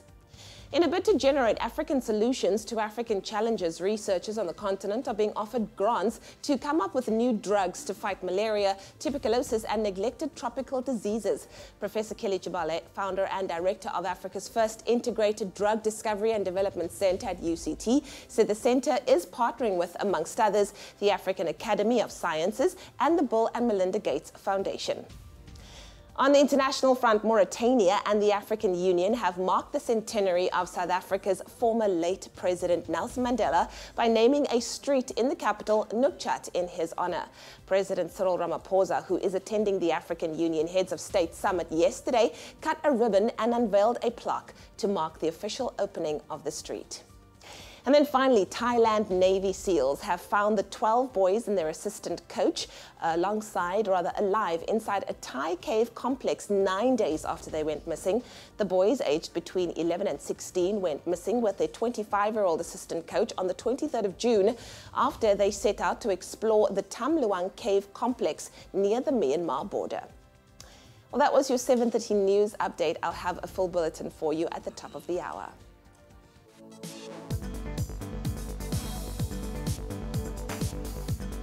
Thank you so much, Leanne. Let's run you through those sport headlines this morning. In soccer news, Brazil and Belgium secured safe passage to the quarterfinals of the World Cup yesterday. That's after a round of 16 victories over Mexico and Japan, respectively. Today, Sweden face Switzerland, while Colombia tackle England. Staying with soccer, Ajax Cape Town's relegation has been brought into question after Judge Dennis Fisher ruled in favour of Ajax in the ineligibility case of Tendai Ndoro. And cycling news, Cycling World's governing body, the UCI, have dropped their anti-doping case against four-time Tour de France winner Chris Froome. And tennis news, Roger Federer got his Wimbledon title defence off to a flying start yesterday with a straight sets win over Serbia's Dusan Lajovic, while SA's Kevin Anderson beat Norbert Gambos 3-0. But we will expand for last time on those headlines at the top of the hour.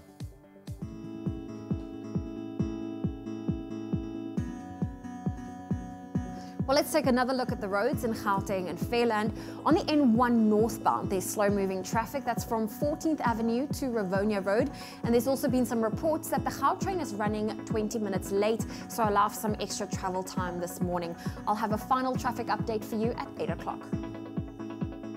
Quality fuel, convenience, and service with a smile. Whether it's to fuel up or stock up, Caltex, it's how you get there. Thank you so much, Zoe. It's just after 7:30. Let's quickly take another look at your weather and your temperatures. And yet again, very chilly conditions for most parts of the country this morning. Well into the minuses, but reaching mild maximums for certain areas. Still very cold, though, for the southwestern region of the country. Your temperatures, Polokwane 5 minimum with a maximum 18 degrees. Mbombela 6 and a high of 20. Pretoria 3:17. Johannesburg 1 and a high of 15. Mahikeng 2:17. Klerksdorp around 0 this morning with a maximum 14. Kimberley -3 and a high of 12. Bloemfontein also nice and cold, starting off on -4 and your maximum 13. Richards Bay 10 and a high of 20. Pietermaritzburg 3:16. Durban 12 and a high of 19. Mthatha -1:15. East London 7:18. Cradock -4 and a maximum 12. Port Elizabeth 6:18. George 5 and a high of 15. Sutherland -8 this morning, very cold, staying cold with a maximum 3 degrees. Cape Town 6 and a high of 14. Worcester -1, reaching a high of 11. Springbok 1:13 and Uppington -3 with a maximum 13 degrees. That's a wrap of your weather and your temperatures for the 7:30 bulletin. I'll bring you a final update just after 8. Well, we are back for our final little chit-chat with Dr. Darren Green. If you'd love to ask him a question firsthand, give us a call, 021-430-9881. Our lines are open as we continue our discussion around urine and what it means to your health. Now, Dr. Darren Green, earlier we spoke about red urine. What if it's brown? What does that mean? Yeah, so you get Coca-Cola coloured urine and maple syrup coloured urine. It's got like a golden colour to it. Yeah, golden and even a little bit of a darker brown going into black almost, you know, in terms of an undertone. Can be very indicative of a very dangerous condition in terms of if you're an endurance athlete or someone that's exercising a lot. When your body doesn't get enough hydration and doesn't have immediate source of nutrients, it breaks down your own muscle in your body and uses that for energy. With a long list of sequelae medically of what happens to the kidneys and so forth. Long of the short, you see the urine as brown because of the myoglobin that's broken down. Myoglobin is a protein in muscle. And it looks, obviously, everyone... turns the dipsticks, the urine dipsticks, can also make the blood component positive because it's also a protein. But the long of the short is in endurance athletes, that needs to be rigorously managed where we check the kidney function, the electrolytes, rehydrate the person as an emergency because if the electrolytes are so deranged and disturbed in a dehydrated marathon athlete or ultra cycling athlete, what happens is then they have the heart rhythm disturbances and all the effects of having like high potassium levels, etc. Rhabdomyolysis is the name of the condition. And if you're not an endurance athlete, is it possible for your urine to turn brown? Not yes, likely? Not that degree of brown. You know, you get light feces and dark urine in jaundice, which is something that people might also want to know. So if you've got liver pathology, you can also have that occurring. Okay, well, doctor, we have another caller on the line. Noel, good morning. Hi, good morning. How are you today? We are good, thank you. What is your comment or question for Dr. Darren Green this morning? My darling, I have a severe pain over my stomach when I urine, and that is only during my periods. Okay. Doctor, do you have any questions for Yeah, so she has Noel? pain over the lower abdomen, basically, but during her menses, that's what she's saying. So that could be due to numerous things. It could be due to the swelling and the water retention that you have. People often feel a bit bloated and more swollen. You also have, obviously, sensitivity over the ovaries and that area as well. Some people genetically are more prone to dysmenorrhea, which is severe pain during menses. And often, if you know more or less what your cycle is, you can prep for that by taking a decent muscle relaxant and a decent anti-inflammatory or pain medication before you actually get there. Things like temperature, exercise, and lifestyle factors do help with different degrees of premenstrual tension, but also specifically with the localized pain. Okay, well, thank you, Noel. I hope that helps. Dr. Darren Green, we've now spoken about, you know, the visual effects of your urine, but let's talk about the smell. Yes. What does the smell of your urine say? It can be fishy, in which case it could indicate, obviously, an infection of the bladder. You know, we've got things like chlamydia, STIs, etc., which are just sexually transmitted diseases. But a normal bladder infection also causes your urine to smell. And depending on the organism, they all let off different gases that, you know, when they are actually active and multiplying in the urine. So you get different causes of UTIs, the most common being E. coli. And then, of course, the other things involve, obviously, the color that we mentioned already, but other smells would be fruity smells. In diabetics, ketones. You get a fruity smell and almost too sweet, offensively sweet, and then you know you need to taste it, and there it lights up and you see this glucose leaking into the urine. Okay, and you don't want that. No, you don't want that. Well, we have another caller on the line, Candice. Good morning. Good morning, how are you? We are good, thank you. What's your comment or question for Dr. Darren Green? Dr. Darren, I would like to know, when I urinate, then there's sometimes a sweet smell, or there's sometimes a smell like, a sweet smell, yes. And then also, like, if I get sometimes pain as well. I would like to know if it's related to kidneys, or if it could be a bladder infection or the kidneys. 100%. So if you notice anything change from your normal urine, and it's the concentration of the urine is different, as well as the smell. She mentions a sweetish smell to the urine. That could be due to the presence of sugar or ketones in the urine. So definitely have it tested. Go even to your pharmacy and have it tested. You don't have to go to the doctor necessarily to have your urine tested, just to get a screening test done. Yes. You know, and that certainly will help. And the best one to test is the first one in the morning, or what would you say? So what we call a midstream urine sample. So you actually urinate a little bit, you cut off your urination, and then you collect some, and that's what you should actually collect, because the first bit of urine that comes out often has sediment in it. Cloudiness of the urine is also another important factor as well, and foaming urine. So if you have lots of phosphates in your urine, or protein, can become cloudy and even foam. So proteinuria is a serious consequence of diabetes, for example, and can indicate blood vessel issues and blood supply issues to the kidney, and might need to be treated as well. Okay, well, thank you to each and everyone for calling this morning. It was a great chat, Dr. Darren Green. Thank you for joining us. You'll be back again next week for our medical chats? Indeed. There we go. Well, I think now it's important to sometimes don't let it mellow. Don't let it mellow. Check it out and flush it down and see the doctor, or have it tested if you have any suspicions. But thank you so much for our chat. We're about to take a quick break on your Feel Good Breakfast show, so don't go anywhere.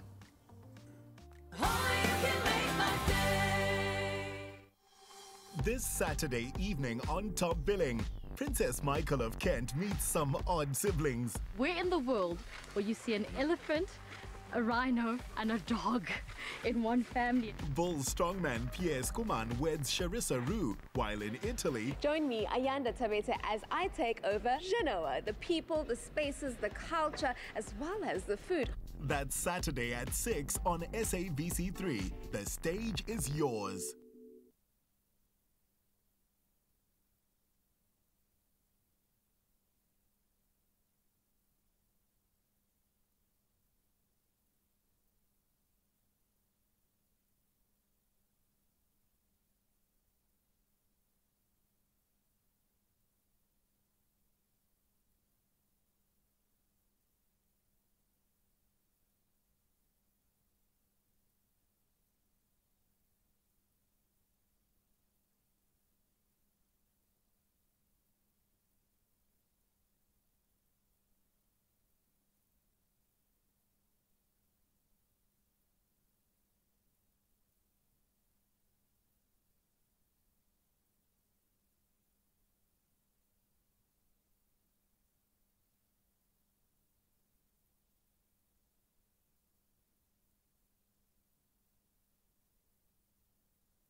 It's my feel-good breakfast show. Welcome back to your Feel Good Breakfast Show. Time for us to jump straight into our international entertainment news. Exactly. Well, from India to Brazil, the support that Nick Jonas and Priyanka Chopra are giving each other is too cute to ignore. So Nick performed at the Villa Mix Festival 2018 in Goiânia, Brazil on Saturday with his beautiful lady supporting him from the crowd. And of course, there were snaps of her posting and filming pictures of her bass performance. Now, Priyanka shared some of the footage she took of Nick on her Instagram stories feed, and she captioned a video, him, with a heart emoji. That's all. When that Just love bug bites, I think you just can't help the socials. Let me tell you. Let me tell you. Ah, these two are so cute. He's got the smolder But going look there. how Did you see? gorgeous she is. I saw these does. pictures. I'm like, she is absolutely gorgeous. Do you think he's given her groove back? Hello, Stella. Hello, Stella. I love it. We're available. We love it. Now, from one relationship blossoming to another that has reached its end yesterday, ex-One Directioner Liam Payne announced on Twitter that he and Cheryl have decided to end their 4-year relationship. The tweet read, "Cheryl and I are sad to announce that we are going our separate ways. It's been a tough decision for us to make. We still have so much love for each other as a family. Bear is our world, and we ask that you respect his privacy as we navigate our way through this together." I gotta tell you, I'm not surprised. I'm not surprised. I saw this coming. It's been coming for a while now. They've been putting on the Band-Aid, but... Exactly. Maybe they got too familiar with each other. Just maybe. Sorry, guys. I just had to throw it in there. Wow, Lee. What? Nothing is It was good. good. It was good. It was good at the moment. We love it. We love it. Sorry, guys. It worked in the moment. Thank you very much, Leah. And that's a roundup of your international entertainment news. Right now, though, we had such a great response from profiling the legend that is Alfred Vogel. Of course, he's one of the pioneers in the development of effective natural remedies. We're talking about Echinoforce and all the products that go with it. But this week, we return to the gorgeous mountain air of Switzerland. I had the most amazing time learning about how the echinacea plant helps the body fight those colds and flus. I want to be like you when I'm big. Teufen, nestled in the foothills of the Swiss Alps, is where you'll find Alfred Vogel's original home, clinic and gardens. Here, Urine asked Dr. Andy Suter how it is that Echinoforce can act so effectively against cold and flu viruses. Now, when it comes to getting a cold, maybe getting a flu, it's got different stages in the body. How does Echinoforce act upon a cold or a flu virus and help with those different stages to A, prevent a cold or a flu, or maybe help you recover quicker? It all starts with a virus. Somewhere there's this very small particle of a virus that you have in the majority on your hand, and then you touch yourself, because we touch all the time our faces. You come to your nose, for example, and then the infection starts. You know, the virus nests in your mucous membrane here, and then it starts to replicate. And afterwards, you have then the whole inflammatory response. This is the response from your immune system to get rid of the virus. So all the symptoms you have, like sneezing and what have you, that's the answer from your immune system. You are doing this, not the virus itself. And then what the virus does, you know, if this is the virus, you have on the cells a receptor, and the virus attaches this to the receptor, and like this, it enters the cell, and it uses the cell like a copy machine for itself, and out come new viruses. Now, what these viruses are doing, they are infecting again cells and cells and again. It's like a chain reaction. Now, what Echinoforce can do, it really can block this connection here to the receptor, and therefore the virus cannot block here, you know, and it is swimming around, and then it gets destroyed. There are about 200 known viruses which can cause you a cold, you know, and there is no remedy known which really can block all kinds of these viruses. And what we found that really Echinoforce can block a huge variety of these in very, very low concentrations. It can directly block the viruses, so the viruses cannot enter your body, or if it replicates and comes out again, there it will be blocked again. And then secondary, there's the immune modulation, which puts your immune system in a state of let's say, higher alert.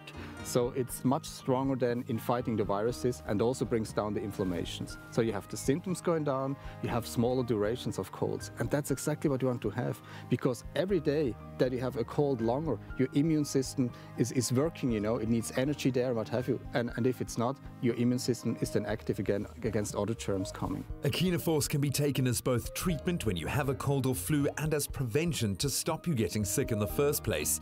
Yet it's not an immune booster. Dr. Roland Schaup explained why this fact is so important. So we know now that Echinoforce regulates the immune system. Why is that important specifically as opposed to giving the immune system a boost like a lot of people do nowadays? So with respect of the immune system, we have two possibilities. Either we permanently stimulate it or we modulate it.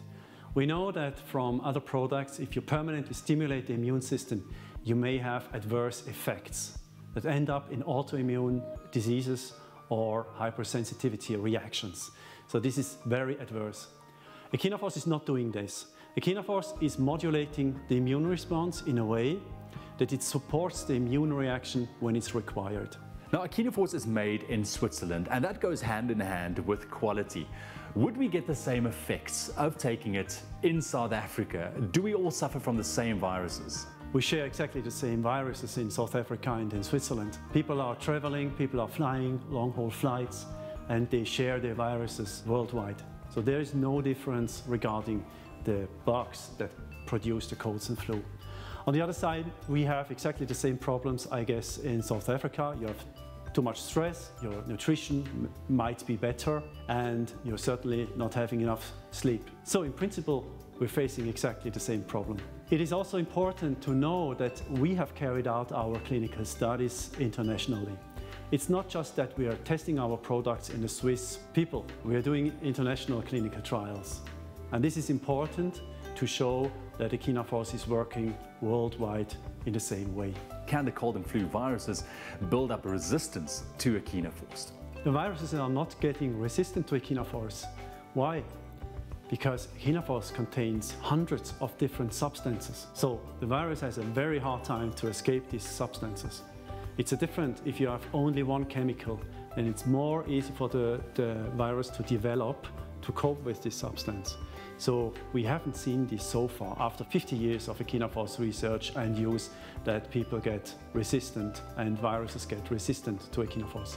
Harvested directly from nature and proven by science, A. Vogel's Echinoforce is the strongest available herbal treatment for colds and flu. A. Vogel's Echinoforce is the world's strongest herbal product that's clinically proven to prevent and treat colds, flu, and their complications. Oh man, I must say that was absolutely magic spending some time in Switzerland. It is beautiful. It is so beautiful. Hey, did you see those visuals and also learning more about Echinoforce? It was magic, absolutely magic. But right now we've decided to shake things up a little bit on your regular traveling guessing game this morning. Now this month, as we get into the Soccer World Cup spirit, we're going to be visiting a couple of cities from the current top 16 World Cup countries. So go about showing us your travel smarts by guessing where in the world this week's mystery city is. And then if you think you've got it, share your guesses on Twitter and Facebook with us with that hashtag Expresso Show. Right. Well, we're going to make it a little bit easier, and we're going to keep all things in Switzerland, Yes. since you've recently paid a Yes. little visit there. And we're looking for the name of a capital city in one of Switzerland's 4 cantons. Now, it's famous for its beautiful scenery. It's the most populous town in central Switzerland, and it's located in the German-speaking portion of the country. All right. Now, the city is also home to Mount Pilatus, nicknamed Dragon Mountain, after a medieval legend claimed it was inhabited by dragons with healing powers. Oh, looking at that scenery Wow. is absolutely beautiful. And the Lake of the Four Canton can be found in this city. It is a stunning body of water with an irregular shape, surrounded by all sides by epic mountains, and it definitely is a uniquely Swiss view. That's right. Now, the city has a unique and famous monument as well. Carved into a former sandstone quarry is a rock relief of a dying lion representing the Swiss Guard who died trying to protect Louis XVI during the French Revolution. And then this is the final clue for you this morning. The city is also the hometown of the current captain of Switzerland's national football team, Steven Lichtsteiner. There we have it, He plays for Lichtsteiner. Arsenal. Yes, yes. So, if you think you know what city we are talking about in Switzerland, like we said, we are making it a little bit easier on. Share your guesses with us on our Facebook page, hashtag Expresso Shows, where it's at, and we'll reveal the answer to you shortly. Well, still to come on your Feel Good Breakfast Show. Time for us to continue traveling on this Travel Tuesday. Josie Evely is going to bring us the top 3 winter destinations that you just have to check out. And then we've got the cast from Satin to Sequins in studio, and they are going to be performing for us after the break.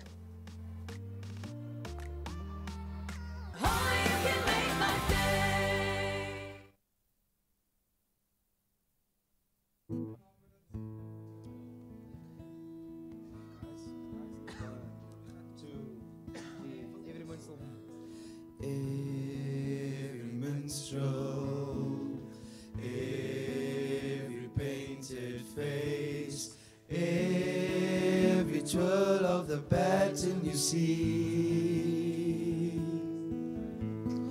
has come from years of families keeping our history alive. That's how the minstrel survived. Things have changed, but this history remains, and it will for always. Klopskammers is besig, still today. We will be around always. The skooma sound is in our blood. We'll keep the beat alive. From slaves it came, this minstrel game. On tweed and never young, keep it alive.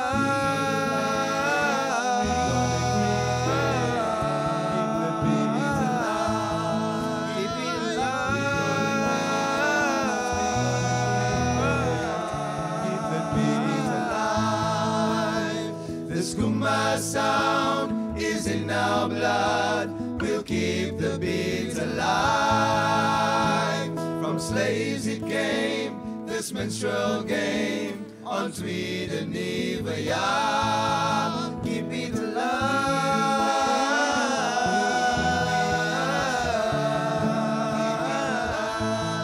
Keep it alive. Keep the beat alive.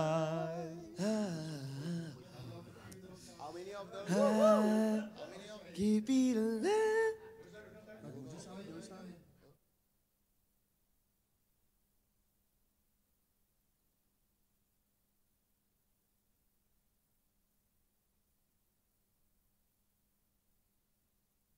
It's my feel-good breakfast show. Happy birthday, a very happy birthday to you. I can't believe it's the 3rd of July already, and every day millions of people are celebrating their birthday all over the world. So we're going to take a moment now to welcome the 3rd of July and most importantly wish you a happy birthday.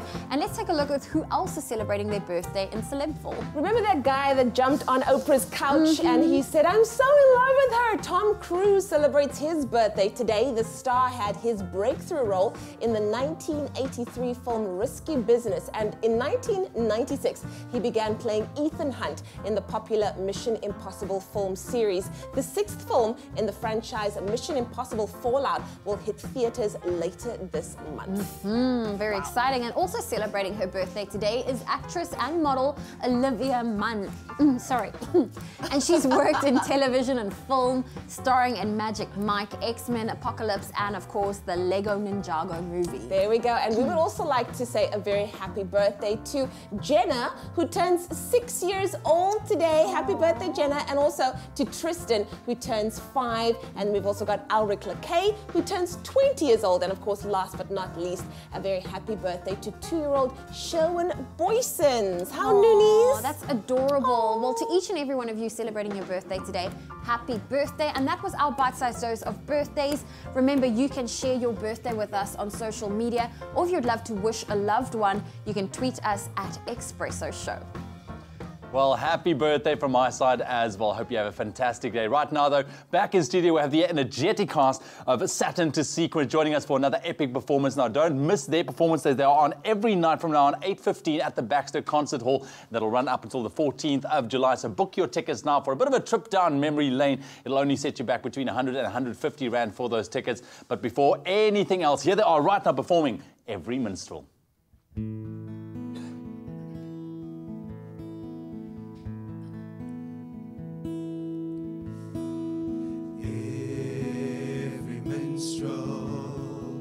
Every painted face, every twirl of the baton you see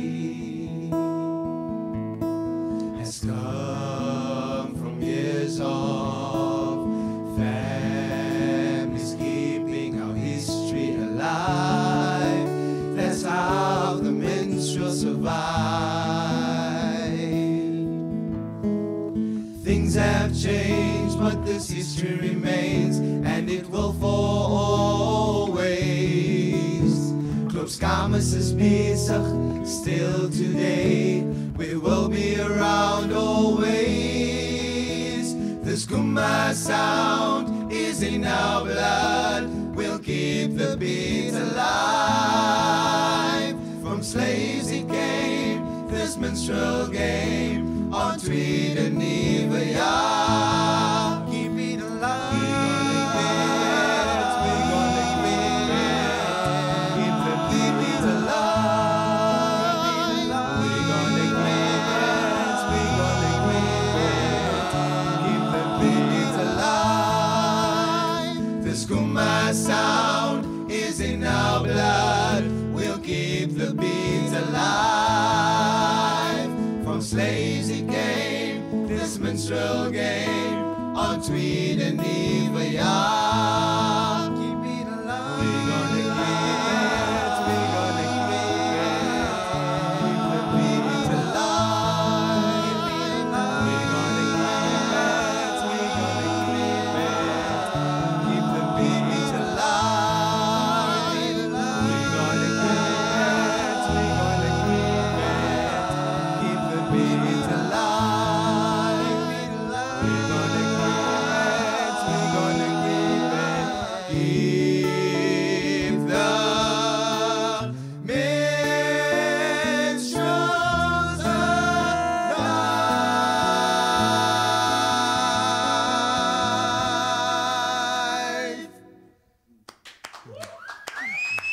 The cast of Satin, Sequins. Fakhri, join me in here quickly, my brother. Thank you very much. Man, I could feel the culture, the tradition in there, my brother. What is it like? I mean, here's the producer, to be standing in front of these gents, these talented gents as well, and bringing this production together, my These are not all just talented gents. This is friends, this is family, this is brothers, this is guys that are the authentic minstrel. You can feel that. Yeah, with a mixture of experienced theatre actors, directed by Alistair Isabel.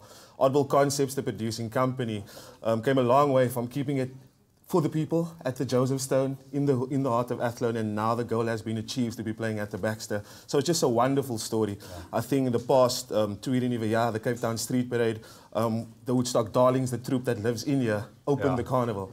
And with a group from the Triple K, Mr. Munib Campaign, we're at the forefront of taking the carnival to the next level. So very exciting times. People should come and watch this. You're going to cry, you're going to laugh, you're going to dance. I got goosebumps. I know the rest of the country also got goosebumps with this. Well done, gents. Show them some love on our Facebook page, Expresso Morning Show SABC3. Let us know what you think about that performance. But don't miss it. It's on currently until the 14th of July at the Baxter Concert Hall. Don't miss it. You'll definitely feel really bad about yourself if you actually don't want to miss this. You don't want to miss this. Check them out.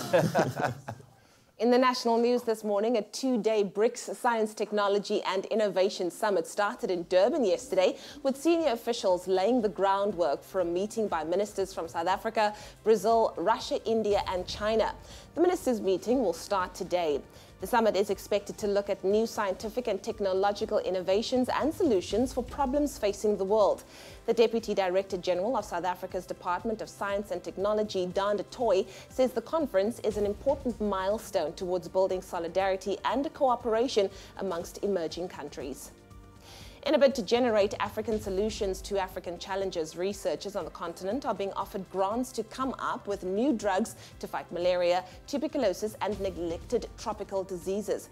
Professor Kelly Chibale, founder and director of Africa's first integrated drug discovery and development center at UCT, has announced that the center is partnering with the African Academy of Sciences, the Bill and Melinda Gates Foundation and the Medicines for Malaria Venture to invite researchers to submit proposals for grants of up to 100,000 Rand to identify new candidates for drugs. Now moving further abroad, Mauritania and the African Union have marked the centenary of South Africa's former late president, Nelson Mandela, by naming a street in the capital Nouakchott in his honor. President Cyril Ramaphosa, who is attending the African Union Heads of State Summit yesterday, cut a ribbon and unveiled a plaque to mark the official opening of the street. This year marks the centenary of the birth of Nelson Mandela and strugglewart Albertina Sisulu. And then finally, Thailand Navy SEALs have found the 12 boys and their assistant soccer coach alive inside a Thai cave complex 9 days after they went missing.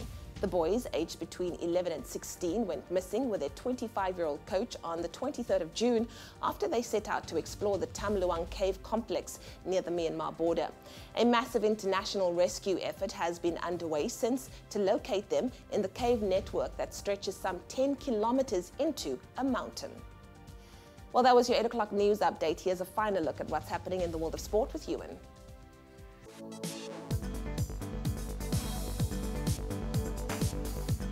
Thank you so much, Leanne. Let's quickly take a last look at your sport news this morning. Starting off with soccer, Brazil and Belgium secured safe passage to the quarterfinals of the World Cup yesterday after a round of 16 victories over Mexico and Japan, respectively.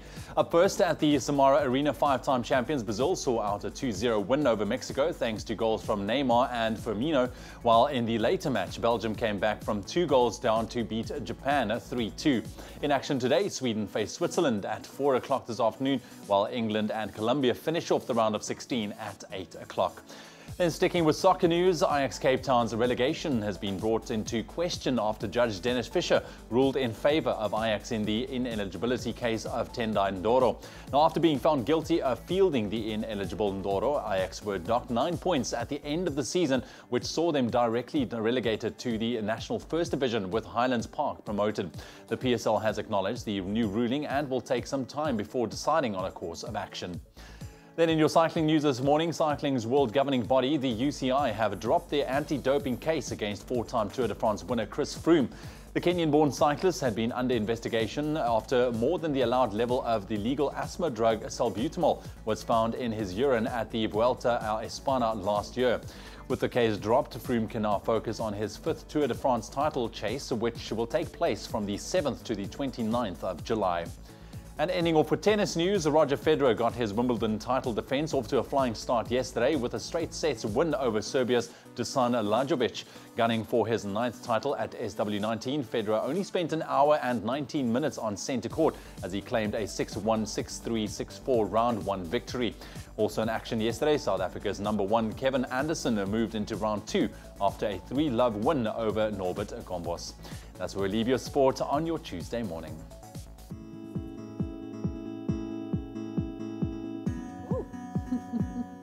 Well, let's take a final look at the roads in the Western Cape in Bellville. There's been an accident on the N1 inbound, and it's before Durban Road, currently closing that right lane. You can expect delays, and that's where we leave your traffic on your Feel Good Breakfast Show. More than a club, more than an appliance brand. Defy. It's just after 8 o'clock. Let's quickly take a last look at your weather and your temperatures, and we can most certainly still feel the effects of that cold front that moved in over the country over the weekend, bringing with it very chilly conditions for this morning for most parts of the country. Mild maximums for certain areas, but still very cold for the southwestern parts, of course, as a result of also lots of snow that fell in areas like Sutherland and Ceres yesterday.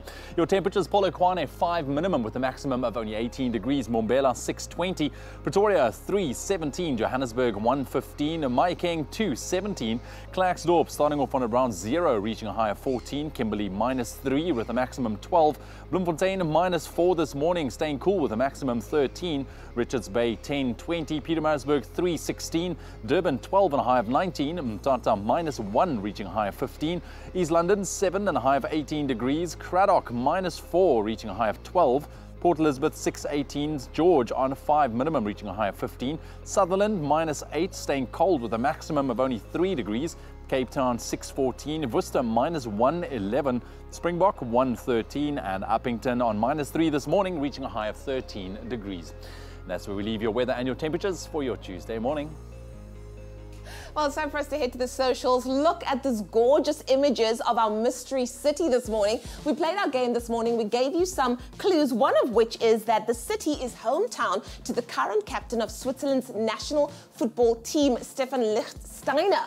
Where in the world are we? Let's see what you had to say. You know what? It's unanimous, you guys. Everybody knows the answer. Lindsay Humphreys, Luyanda, Renee, Muso, Vicky, Kalisa, Cecilia, Varsha, Iveta, Atish, so many more. The answer is, in fact, Lucerne. Well done. Of course, we'll travel again next week, Tuesday, and play our guessing game. Where in the world is our mystery city? Well, speaking of traveling, we're about to take a quick break and Josie Evely joins us in studio. She's going to bring her top 3 winter getaway destinations. She's sharing that with us. She's got like the best job. She just travels. The best I'm job jealous. in the world, hey? Well, it's only fair. So hashtag Travel Tuesday at that. So yeah. And then we also, it's chilly outside, guys. It is freezing, but we'll bring you a winter warmer recipe, a curried lentil soup. Amazing stuff, amazing stuff. All right, stick around for that. After the break, we get cooking. Introducing Clover Care, the first enriched milk packed with nutrients to help you take extra care of your whole family. Made with love by Clover.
It's my feel-good breakfast show. Welcome back to Feel Good Breakfast Show. It's Expresso right here on SABC3. Time for us to go traveling yet again. Thank you, Princess, my darling, my angel, my everything. Graham and Josie Evely are here to bring you up to speed on all things local and lekker when it comes to traveling. It's a Travel Tuesday, time to inspire you to get out and explore your backyard or the great big wide world out there. And we're going to do it with, I think, the most intrepid traveler out there, Josie Evely. Josie, welcome back. I'll take that, yeah, perfect. You are intrepid, man. You really are. You're like our Lara Croft. That's how I envision your adventures. Obviously, it's winter, and it's cool to indulge the cozy cabin log fire, but sometimes we just want to get out of Dodge and go somewhere warm. What are some of the alternatives? How can we approach traveling in winter if we need to just get out of here? Do you know, that's always my challenge. You know that I'm a big summer person. I know you are too. And so when winter comes around, I work extra hard to find some of those little carrots on the stick that sort of get me through the colder season. And this year, there have been some gems that have been sprouting up. So I'm going to share with you my top 3 sort of picks that are a little bit current at the moment. The first one is a mountain retreat, which is all around sort of getting back to nature, digital detox, all of those big words in travel at the moment. And we need it. Sure. And it's called Akasha. So it's just outside of Heidelberg, and it's done in a sort of Moroccan style. So the guy behind it actually helped build this beautiful lodge with his own hands. A lot of the stuff was sourced from trips to Morocco. And you literally have 360-degree views of valley, of the Langeberg. It's next level. There is very, very weak Wi-Fi and a much stronger connection than you expected when you go there. Horses all around, super chilled, all about fire, stargazing, hammocks. There's a hammock. I was going to say, I mean, I've spent time in that area, and at night, what you see, it's revolutionary to see a night sky in an open space like that. Big time. I love that. Okay, so that's one. Okay, so that's one. Then there's for second place, it's a bit of a tie because I think the shipping containers are so popular and modern at the moment. And there's a lot of people doing some cool projects around sort of renovating them. There's 2 top picks which are brand new. One is called Copia Cabins, and it is sort of Botrafia sort of way. A little bit off the beaten path to get to, and they've got 2 at the moment where they've done wood-fired jacuzzis. Oh. Need I say Sold. more? Done. Sold. Yeah. Sign me up. So that's one, and then another one which is slightly more catering to a sort of family market is called Famton, and that is also about 2 hours drive away in Wolseley. Same vibe, fishing on a dam, 2 bedrooms, so it sleeps 4, or if you want to go as mum and dad and bring the kids, that's fine. But it is just the perfect peaceful weekend. Really, really good stuff, yeah. I love that, man. Yeah. I just want to stop working right now. Yeah. What is it about these places that kind of made them stand? Obviously, each one has its own individual appeal, but it seems like access is playing a bit of a role here. Why did these jump out? I think my big thing is sort of I find an hour and a half to 2 hours drive is perfect because you disconnect from home, but further than that, it becomes a bit of a schlep. If you've got Saturday and Sunday, you don't want to spend a whole day driving there and back. So I think that 2 hour is like the perfect for me to sort of escape and have like a proper weekend. So it's accessible. There may be a bit of off-road, but it's doable in any car, so that's not an excuse. And I think these are really reasonable gems of something where if you worked out what you'd spend at home going out for maybe a breakfast or a dinner, you're pretty much looking at the same budget. Yeah. So no more excuses, just prioritize and make that the sort of break that you need. And then I have saved my piece de resistance for life. It's dropping bombs. Farm 215. It's one of those ones I always say, but I actually hate telling people about it because the day that I try and phone and it's booked up, I'm going to cry. But for me, it's a little bit outside of Gansbaai, and it is on a Fynbos reserve. Ooh. And they've got, I stand corrected, but I think they've got 6 Fynbos suites. And it's kind of like a contemporary pod amongst the Fynbos. And then there's a manor house. The horses roam freely. Everything that you eat on site, there's an incredible chef called Bruce. He does everything that's grown on site. So everything that you eat is from the farm. And it is next level. It is luxury, but you get your little torch at night. There's no electricity. It's fire, it's stargazing, and it is luxe. What's the name again, quickly? Farm 215. Farm 215. I'm picturing you phoning. Do you know who I am? Yeah. Do you know who I am? Let me must tell have you. a room. Awesome, man. So don't allow this time of the year to overwhelm you. I know it's winter. I know we're working really hard. Take a break. Go somewhere that's close, it's accessible, and something, by the sounds of it, completely different as well. Awesome. Oh, thank you so much, G and Josie Everly. Now, let's be honest. When it comes to winter, there's nothing more comforting than a warm, tasty bowl of homemade soup. Now, this morning, we're going to be making the tastiest winter warmer soup. It's a Clover Care curried lentil soup. And this time, I get to sit back and relax while Ewan works in the kitchen, just how we like it. After that delicious smoothie you made earlier on, it was really nice. Yeah, so curried lentil soup. Exactly. Yeah, it's a winter warmer of note. Yes. Very easy. What are our ingredients for it? So firstly, all right, we have our Olive Pride, Clover Olive Pride olive oil. We have some Clover Care milk as well, which is high in all your vitamins. Exactly. But yeah, very, very basic. So what I'm going to do is I'm going to start off with some of our olive oil. Just a bit of a dash. Nice. All right, easy, easy. And then we have a mixture of your grated carrots, some onions, and some celery. So chilled. All right.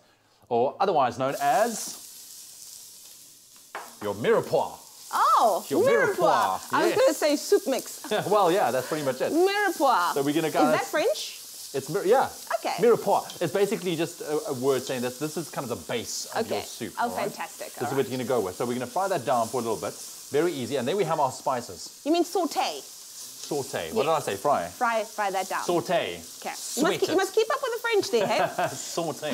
Our mirepoix. Some garlic. Nice. All right. Some curry powder.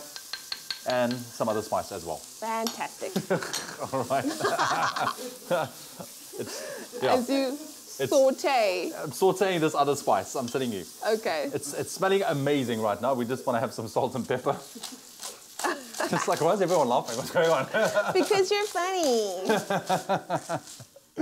Right, and just a little bit of salt. Building your flavors there. Absolutely. So you want to work kind of quickly. You don't want the garlic to kind of burn. Yeah. So now we have just a half a cup of our Clover Care which is actually the first enriched milk on the market. It's loaded with those essential nutrients lacking on the South African market or in the South African market. It's also high in 10 vitamins and allows for the family's well-being, you guys. It's a source of 3 calciums and vitamin D. And of course, calcium is very good for the bones. We all know that. Vitamin D helps with the absorption of calcium. And then it's also endorsed by the National Osteoporosis Foundation of South Africa, specially developed by food specialists. So you're getting everything that's good in there. You're getting the good stuff. And if you'd like this recipe, all you have to do is SMS the keyword clover to 33728. Exactly. You're adding the lentils I've got now. the clover care milk. I've got some stock as well, some vegetable stock. And now for the lentils, that goes in there. And now you let it sit for about, 30 to 45 minutes around there. Just check it out. And once the lentils are nicely cooked through and nice and soft as well, you just take a stick blender and you blend it up till nice and smooth, and you're left with a beautiful little concoction, just like that one over there. And you can serve it to maybe, I don't know, your favorite bread or anything else to put it in there. But yeah, easy as that. And that's our winter warmer soup. Clover to 33728. We'll gladly send you the ingredients list. You saw it was so easy. And the link to the recipe. And you could be making this delicious lentil recipe yourself. So amazing. Do you want to see how we made it? Well, here's one more look. Enjoy the goodness of Clover Care milk in this delicious, creamy lentil soup recipe. You will need 1 cup of Clover Care milk, 2 cups of brown lentils, 4 cups of vegetable stock, 2 cloves of garlic, chopped, 2 carrots, chopped, 1 onion, chopped, 1 stalk of celery, chopped, 2 tablespoons of curry powder, 1 teaspoon of roasted masala, salt and pepper for seasoning, and fresh coriander to garnish. Start off by adding a touch of olive pride to a pot. Add in the chopped onions, celery, and the carrots. Sauté the vegetables for 5 to 7 minutes. Next, add the chopped garlic, as well as the roasted masala and curry powder. Allow to cook for 2 to 3 minutes until the mixture is fragrant. Add the lentils and the vegetable stock. Then add in the Clover Care milk.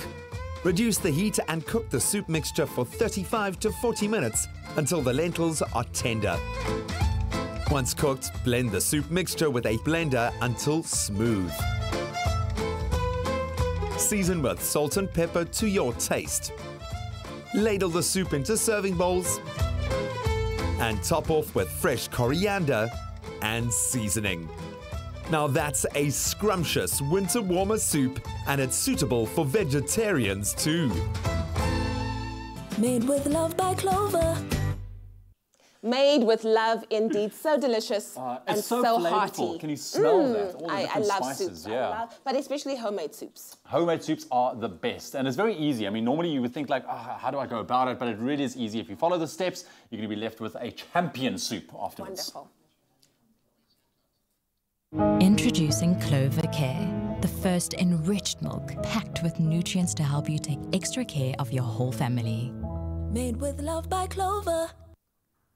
Oh, look at you guys. Well, we're about to take a quick break on your Feel Good Breakfast show. When we get back, we're going to spend more time in the kitchen whipping up some lamingtons, but not just any ones. We are making chocolate and clementine ones. And then, of course, JP Sebastian also joins us in studios. We get to talk movies, especially movie trailers, after the break.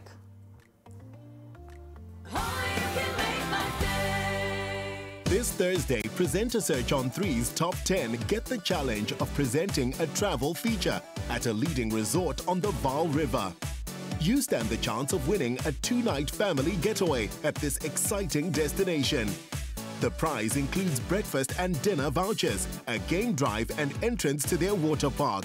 Catch every detail as Presenter Search on 3 continues, Thursday at 8:30 p.m. on SABC3. The stage is yours.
It's my feel-good breakfast show.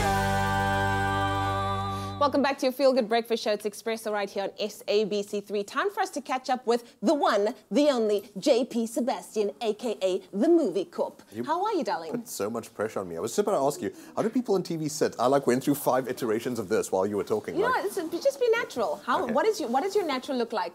This is It doesn't look natural to me. I'm going to try not to be tense for some reason this morning. Just breathe in and breathe out. Happy thoughts, feel good. Wonderful stuff. And toothpaste is very important.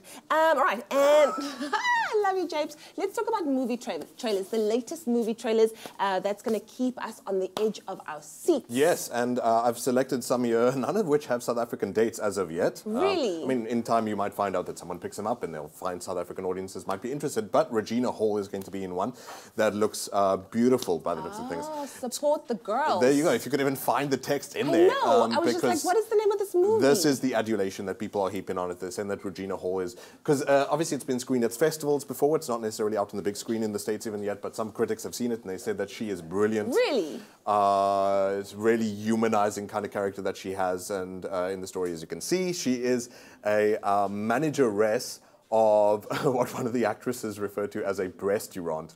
A restaurant. You know, one of these situations like okay. you've heard of Hooters, for Yes, example, yes. where you can get a hamburger and there's a girl who is generous portions. Yes. So well endowed.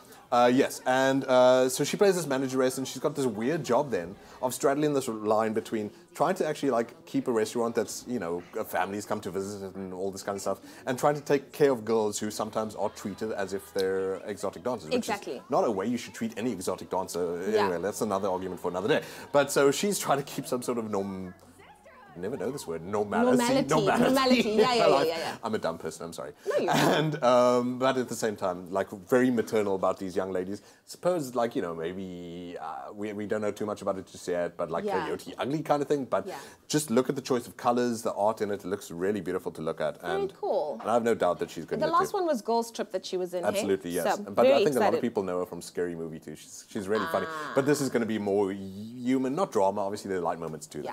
Oh, okay. Looks Speaking like of a light slasher moments, movie, The Domestics. Seriously? No, this could Isn't just this? be a dispatch from the White House. Is it just like a romantic comedy? An executive order. No doubt. You can see they look thrilled to have each other. There's a bridal veil in the background and what's no doubt some sort of priest. And of course it says this 4th of July, pledge your allegiance. It's very clever, these movies are getting. So this is, I suppose you could say, and it's not in part of the Purge universe, but the post-Purge kind of thing. You're already grimacing, you know, Yeah. So I think the thing that you didn't like there is you can see that it's definitely going to take a bent of like Mad Max. It's post-apocalyptic United States. The Domestics are one of different factions that you can join. But some of them are motorcyclists, some of them are these veiled dudes that you're looking at over here. Yeah. But I'm happy to see Lance Reddick is in it. He's a dude from The Wire and some other TV shows at the moment. But if you remember The Wire, you know that he's a great actor. And if you like The Purge, I'm sure these things are going in a better, more clever direction, given the climate we're in right now. I've seen The Purge, and I've left it alone. You know, I mean, as in seen the cover. I haven't actually watched it. I would never do that to myself. And then Madeline. I am so intrigued. I am so happy that when someone realizes you've been given a camera and it costs a bunch of bucks, and you make something good. You make something that's artistic, something that could be like immortal. And some people are already calling it this. It was screened at Sundance, and critics are saying it totally breaks up what people might think are just rules about film. Wow. And one of the reasons it does that is it's the story about a young girl. This is her first time acting. Helena Brown, I think her name is. First movie she's ever been in, and she plays a theatric actress, so a stage actress. Yeah. And in here, there's this levels between her being her character, her being herself, and the director interested in her personal life story and bringing that into the character. Wow. But the editing is insane. Like it jumps between like actual camera work to cutouts of people, but totally seamlessly. It doesn't look contrived or anything like that. So it looks like it breaks all kind of rules about what you can and can't do inside a camera. It's going to be pretty fascinating. And like I said, no date for it just yet, but it will be a spectacle. I think, film students are going to love that one. Just like picking it apart and dissecting it and just like... Yeah, and if you just like a pretty, really just trippy experiences, you're welcome to take part of it too. But also, like, you're totally right, as a textbook example of just the possibilities with the camera. Exactly. Well, fantastic. Thank you so much, JP. We'll catch up with you on Thursday as we chat about the biggest movies opening up this weekend, yeah? Yes, ma'am. Fantastic. The experts in the house, everybody. JP Sebastian. I'll find him somewhere. Oh, me. It's you, yeah. Having fun in the kitchen already. Listen, in this beautiful foodie world of ours, you get the most amazing pairings. We're talking about peanut butter and jam, which is a classic, chocolate and orange, which is a winner, and of course Sasco and baking, because that's what we are using this morning. And the foodie world has also been blessed with gorgeous, sassy chefs like the beautiful Jenny Morris we have in the kitchen this morning. Hello, Jenny. Hello, my love. Such a charmer. I'm loving you. I'm loving you. I'm buttering you up. You so that I can have all of the put desserts. your hot little hands onto that, darling. Listen, we are going to show you how to make the most delicious clementine and chocolate lamingtons. Now, we love lamingtons. Oh, we do Hey? indeed. So we've started kind of like working our way through this because it's very cold today. Yes. And it needs to be room temperature, but room temperature is very cold. Actually, I should be holding that bowl. It'll be melted in 2 minutes. While you're doing that, I'm going to just get my Sasco flour into the bowl. I'm going to take 4 of these and pop them with all the dry ingredients together while you are doing this creaming story. What do we need from this? At what stage? What do you... I want it to be nice and soft and fluffy, like me. Here's all my sort of dry ingredients, my baking powder and things like that. And while you're doing the whole creaming story, I want to tell you a little story about a lamington. Tell me a story about a lamington. Let me tell you a story about a lamington. Lamington, it was the governor of Queensland, I think the 5th governor. Don't ask me what year or what era. Okay, but okay. But what happened was his maid... Keep going. You're a man. You must listen and multitask. Come on, guy. Come on. So what happened was she, by accident, she dropped the sponge cake into the chocolate icing. Oh, wow. And of course, he was quite a thrifty man. He said, waste not, want not. We don't want dirty fingers. So he said, roll it in some lovely coconut, toast it in coconut. Oh. And so that's Australian, how it was born. Okay, put that down. So also quite by accident. Purely by accident. Similar to the brownie story. Some people say it happened by accident. Yes, and so did the tartare tan. But they all had Sasco flour in them. So pop that down, and I'm going to sort of give you one little eggie at a time. Let's get that beaten in. And nice and fluffy. Always do that to incorporate nice and well.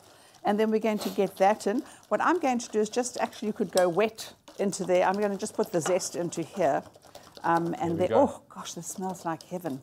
I love clementines. It's such a beautiful, strong flavour. Citrus and chocolate. There we go. Maybe not lemon and chocolate, but... Yeah, not lemon and chocolate. No. Clementine, orange and chocolate, winning combination. Lychees, all of those things. Look at this.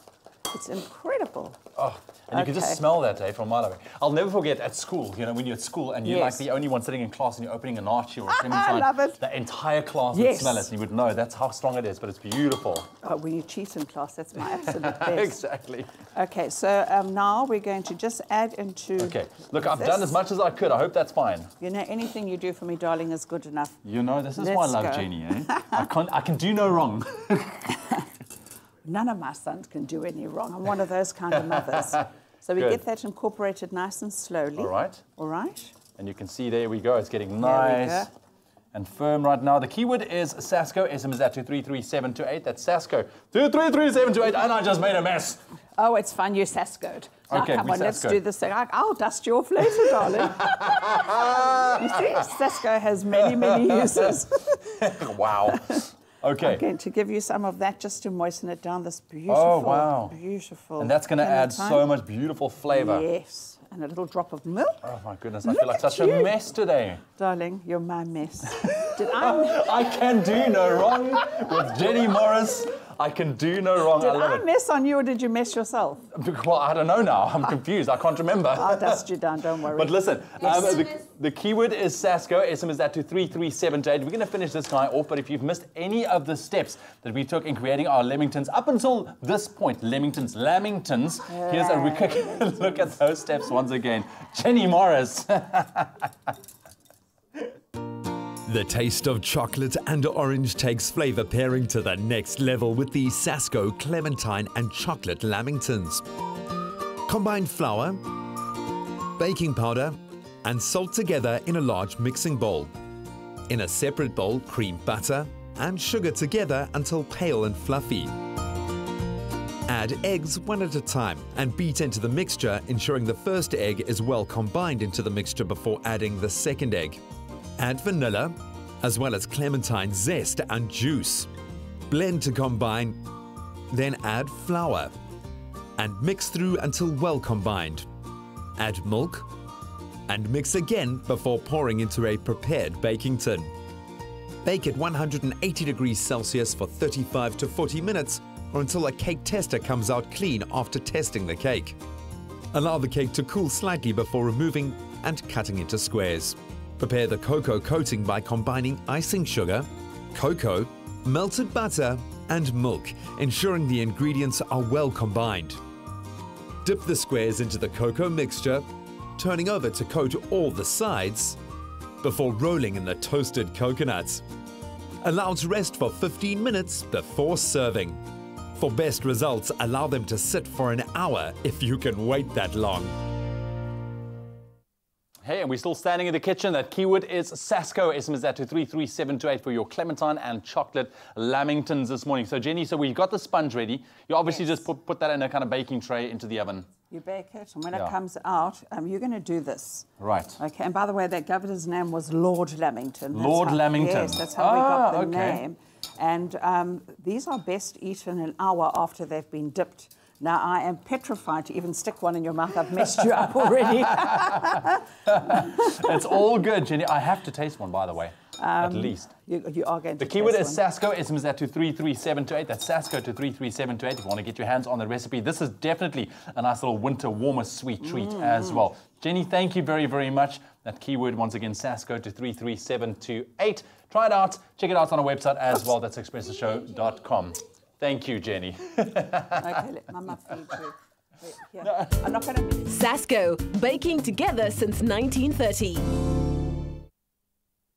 I have never seen you in that flustered before in the kitchen. And messy. Exactly. Well, let's talk about some other things, shall we? Now, over the past 11 weeks, South Africa's #1 cream cheese, Lancewood, have been on the hunt for South Africa's #1 cake. And out of more than 1,000 entries, 3 worthy finalists were chosen, and they are now preparing to battle it out in the Grand Cake Off live finale that's going to be happening in studio on Thursday, the 5th of July. We are super excited, and we've had the opportunity to meet each of the contenders with their mentors. Now, Fazia Omar, the beauty therapist from Nelspruit, she entered with her rose pistachio and raspberry gâteau. Absolutely. Sumikazi Zulu from Mount Aleph in the Eastern Cape baked her way into the finale with a black velvet Oreo cake. And then Cheryl Govender from Pietermaritzburg submitted her recipe with a lemon cheesecake with a, with a croquembouche that secured her top spot in the top 3. Exactly. Now, will they be able to stand the heat when it comes to the kitchen and create a cake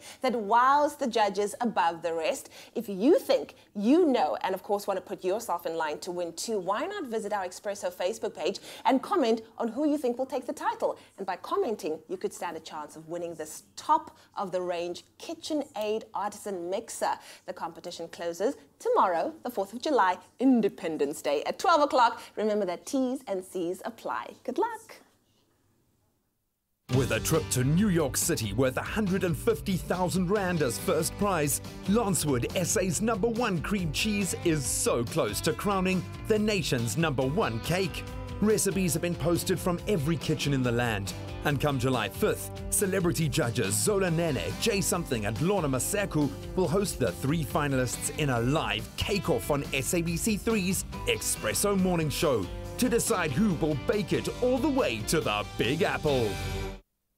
Well, I definitely can't wait to see who's going to walk away with that incredible prize to New York City. Stay tuned to your Feel Good Breakfast Show. We're going to take a quick break. When we come back, if you've entered the Ocean's 8 competition for that incredible hampers, we're going to announce the winners coming up shortly. And then we're still hanging out with the cast of Satin to Sequins. They are here. They're going to show us how they get creative and dip a Omar this morning. This should be rather interesting. We'll see you after the break. Meet the top 10 finalists for Presenter Search on 3. From Durban, Balisa Tembe is an actress and YouTuber who loves to give back by volunteering at a children's home in the local community. Growing up with 4 brothers is like having your worst enemy and your best friend right next door. And there's 4 of them. Continue to kill the game and slay all day. I absolutely love working with children because when you work with children, you're dealing with such an innocent and pure soul. I could learn a lot. A little later on in the show, we've got DJ Data coming in. And you know his latest single, Malume, oh Malume. Hey, hey, hey. I want to be a TV presenter because I believe I have the gift of the gab. And honestly, do you see this personality working in front of a desk? Come join me. I want to be the type of TV presenter to truly jump out of the TV, be in your home, sit with you on the couch, and just have a great conversation. I'm Balisa Tembe, and thank you for tuning in and making my day every day. So here's to the future, because we got through the past. I finally found somebody that can make me laugh. Ha ha ha ha. You so crazy. Catch Presenter Search on 3, Thursday nights at 8:30, and watch the top 10 compete to become one of 3 new presenters on SABC3. The stage is yours.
It's my feel-good breakfast show.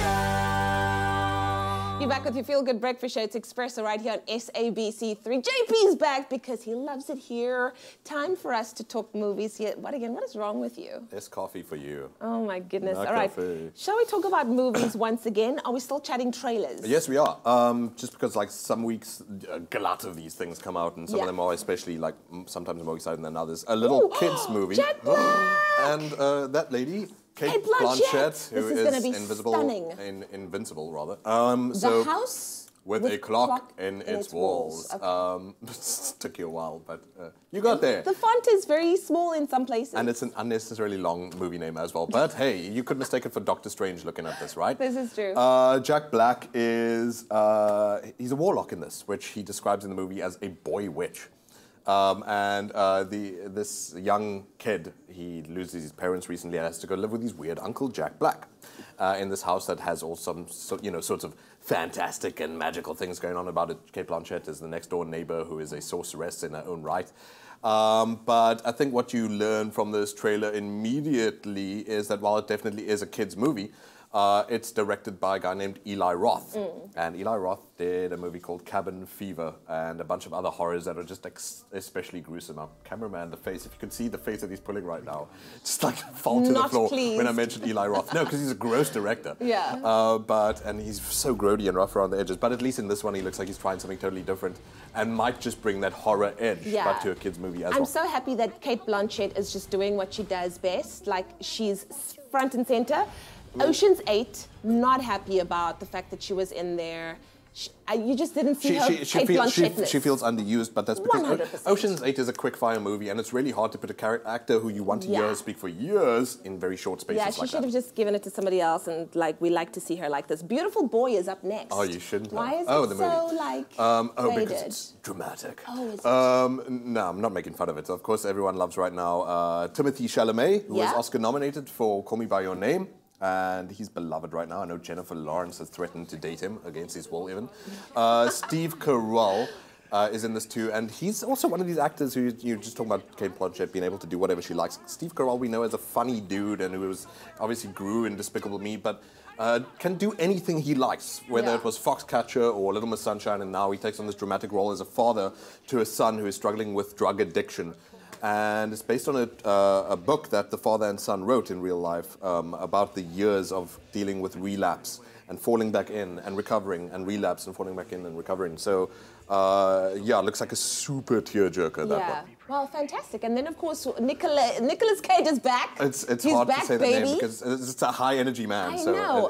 It hurt your mouth to probably say that name. In the movie Mandy. Mandy stars Nicolas Cage, who is at his apex of the vortex of the apogee of the zenith of his weirdness in this, and to his credit, the director seems to have just found the right role to put him in what will be probably his last acting role, according to him. He says that after this he'd like to do directing.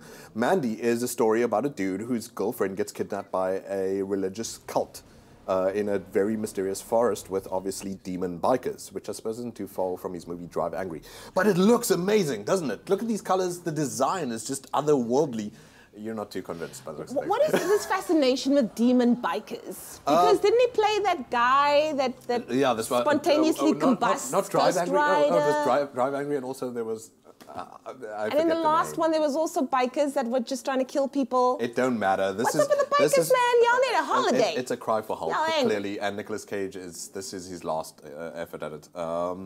Like I said, probably the last movie that you'll see him acted. Are you sure? Because you're going to get me excited about this. Oh, you're excited to You're going to get me excited, and then he's going to be in another movie, and I'm going to be like, you lied to me. He's our special boy. You can't be that mean to him. No. But no, all those jokes aside, though, critics are saying, like, at the outset, this is probably the best they've seen him act in his entire career. So it's like end on a high. Yeah, and while the movie looks entirely weird, it is aware of that. It's not just for like lols. It's actually quite well crafted as well. Well, let us also end on a high. We'll see JP again next, or actually on Thursday, I hope. What is my name again? You can get it. Jay Wizzle? More coffee. Please don't do Jay that. Pizzle. That's not going to spread. You've got to love it. Listen, we continuing with all things movies right now. Jumping back a little bit, Ocean's 8 hit cinemas over a week ago, and to hype up the biggest heist of the year, we asked you to send us your best #squad goals picture to stand a chance of winning an awesome Ocean's 8 hamper valued at 2,500 Rand.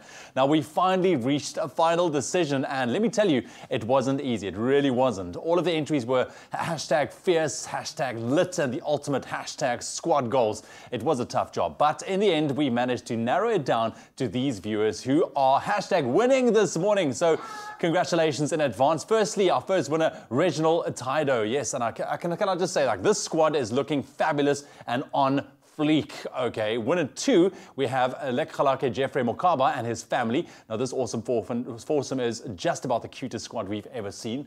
Beautiful, beautiful. Our third winner, Audrey Khonse. This has to be the happiest squad ever. That's a big squad at that as well. Congratulations to you. And our last winner, Taslin Chandray Daniels. And this is one fierce looking squad. They look like they're literally about to drop a mixtape that's straight fire. I mean, look at that. That should be on an album cover or something. So congratulations. Those hampers will be making their way to you. And thank you for everyone who also participated. We loved seeing all of your hashtag squad goal picks. Now don't forget to catch Ocean's 8 at your cinemas near you. Well, we are about to hashtag dip a Omam with Azure and Tashriq as they show us how they dip a Oma. They're from the cast from Satin to Sequins. You guys have been giving us some incredible performances. I'm looking forward to that third and final performance. But before we get into that, you're going to show us how you hashtag dip a Oma. Do you have a preference in terms of flavor? Buttermilk. Buttermilk, the original one. Buttermilk is a great one. I think it's the classic, it's the saver. But what are you guys going to show us how you dip a Oma? Well, we are the Woodstock darlings in Satin to Sequins. So we call ours the darling dip. The darling dip. The darling dip. Yes. Okay, but you need to show us how to do the darling dip. So I'm going to offer each of you a rusk. There we go. Okay. Okay, ladies and gentlemen, we're about to witness the darling dip. 1, 2, 3. Dip your Oma in coffee or tea. There is a piece here for you and for me. And when you dip it, then it will get so soft. It will melt like a mellow toff. Woo! Dip the Oma. Is that how you dip your Oma? Oh my goodness, I feel like every Oma should be dipped this way. You guys are absolutely incredible. Any chance I can ask you for a replay now that you have a rusk in your mouth?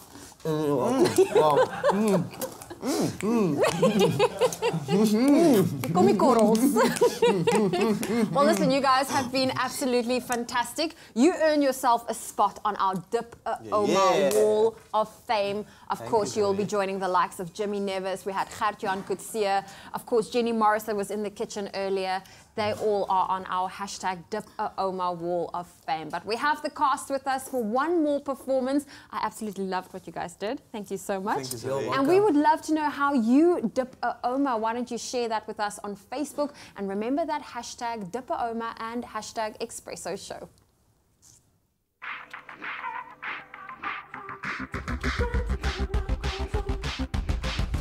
Cozy up this winter and dip a Oma. Oh man, brilliant. Jets, I'm coming to your house for coffee. I want to dip a rusk like that every single time. All right, then we have a cup of coffee.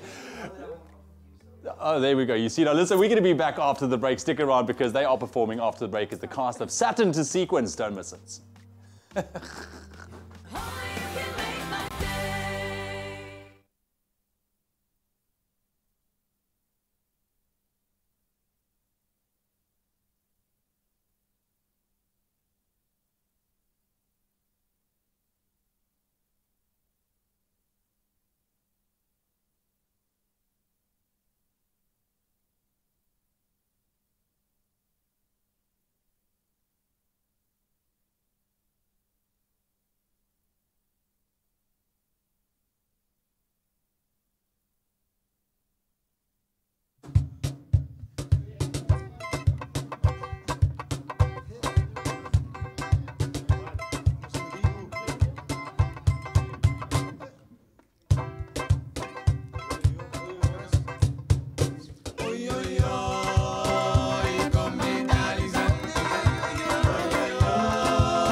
Tunes irresistible. Cause we got the colors, threads and the glamour, Satin to Sequins, hats and umbrellas. Everybody knows he come in darling. Oh, no Carlos the Owen, horses in man, paint your suck men a deer the wanga. Everybody knows he come in darling. Oi, oi, oi, come in darling. Oi, oi, oi.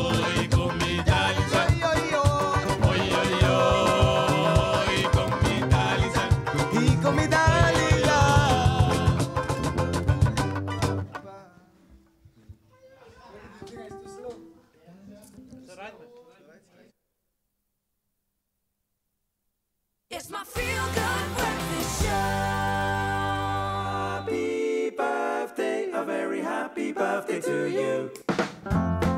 Welcome back to your Feel Good Breakfast Show. It's Expresso right here on SABC3. That's the dance we do whenever we hear this amazing jingle, because why? We need to talk birthdays. Of course, Tom Cruise Mapatha, I just found out is his real name. The 4th, is it right? Yes. He's celebrating his birthday today, as well as Olivia Munn. Iketeng says, happy birthday to them. Counting down to my birthday. Yay, I'm so excited. Shame. Okay. Josephine says, wow, Tom Cruise, happy birthday, handsome man. Kaylee says, it's my cousin's birthday. She's 26. May God bless her. Let's go down. Oratile says, it's my birthday too. Superstars were born on this day. Wishing a happy birthday to everyone. Oratile, happy birthday, my darling. Jillian says, it's my birthday too. Happy birthday, Jillian. And Lebone says, morning, guys. Today, my mom is 49 years young. God bless her with many more years to come. Absolutely awesome. If it is somebody's birthday or if it is yours, let us know on our Facebook page. And of course, use that official hashtag, Expresso Show. Listen, we have had such an incredible morning this morning. We have the cast of Satin to Sequins, more than just a minstrel, with us in studio. They showed us an awesome way to dip their Oma, by the way. I think that was brilliant, man, bringing us some culture, bringing us tradition. The show is currently on at the Baxter Theatre. It runs up until the 14th of July. Get your tickets now. Do not miss out, but they're closing off the show for us. Here they are with Hier Kom die Darlings aan.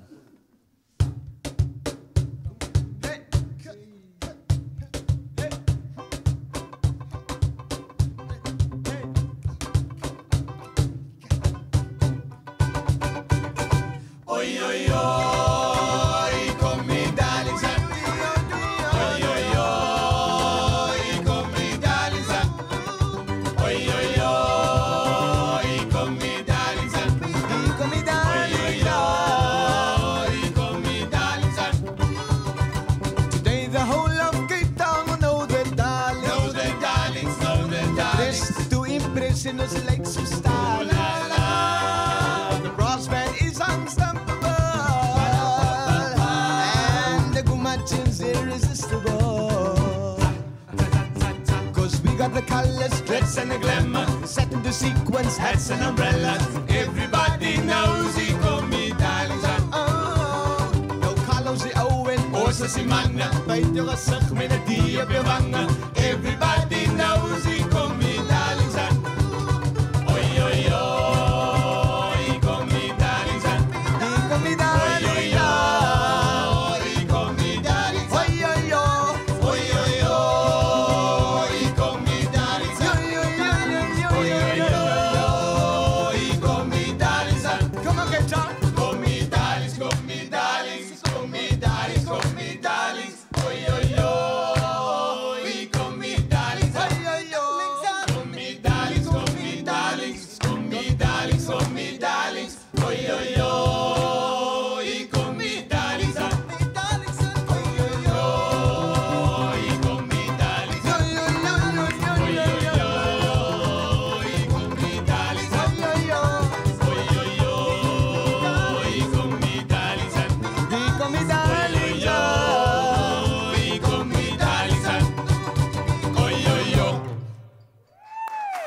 Stuff. Hey? The cast of, what is it? Satin to Sequins, yes. man, at the Baxter, don't miss it. Bringing us some culture, some tradition as well. We love it. We love it, man. Well done, guys. Well done. Very cool. Oh, yo, such a catchy tune. Stunning. So tomorrow, we're going to do it all again. Of course, we know what a Wednesday means. We're halfway through the week. I'm going to be in the kitchen quite a bit. We're making a skinny Alfredo. Ooh. Never thought you'd actually hear those skinny words. Alfredo. Skinny and Alfredo together. Well, it's happening. It's going down tomorrow. I want that recipe. And then, of course, we're spending a lot of time in the kitchen helping you out with your cooking conundrums. It's the culinary hotline. Bling, ting, ting, ting. Hey, Thank you, Leanne. Seems like the kitchen is where it's at. It seems like the kitchen is where it's at, because tomorrow we take a look at the contestants of the Lancewood Cake-Off ahead of that epic prize that's going to be awarded. We're talking 150,000 Rand trip to NYC. And of course, our Cake-Off that's happening on Thursday, the 5th of July. So definitely not to be missed. Do you think we'll be allowed to taste like something like? Well, definitely. We all know that Zoe loves the batter, so it's going to be fantastic. But South Africa, we'll see you again tomorrow, same time, same place. Thank you for making our morning so lit. We'll do it again tomorrow. Have an amazing day. Stay warm. Drive safe. Cheers, guys. Keep well. Keep well. Satin to Sequins, baby. Cheers. Hey. Expresso Morning Show, made with love by Clover. Another feel-good production.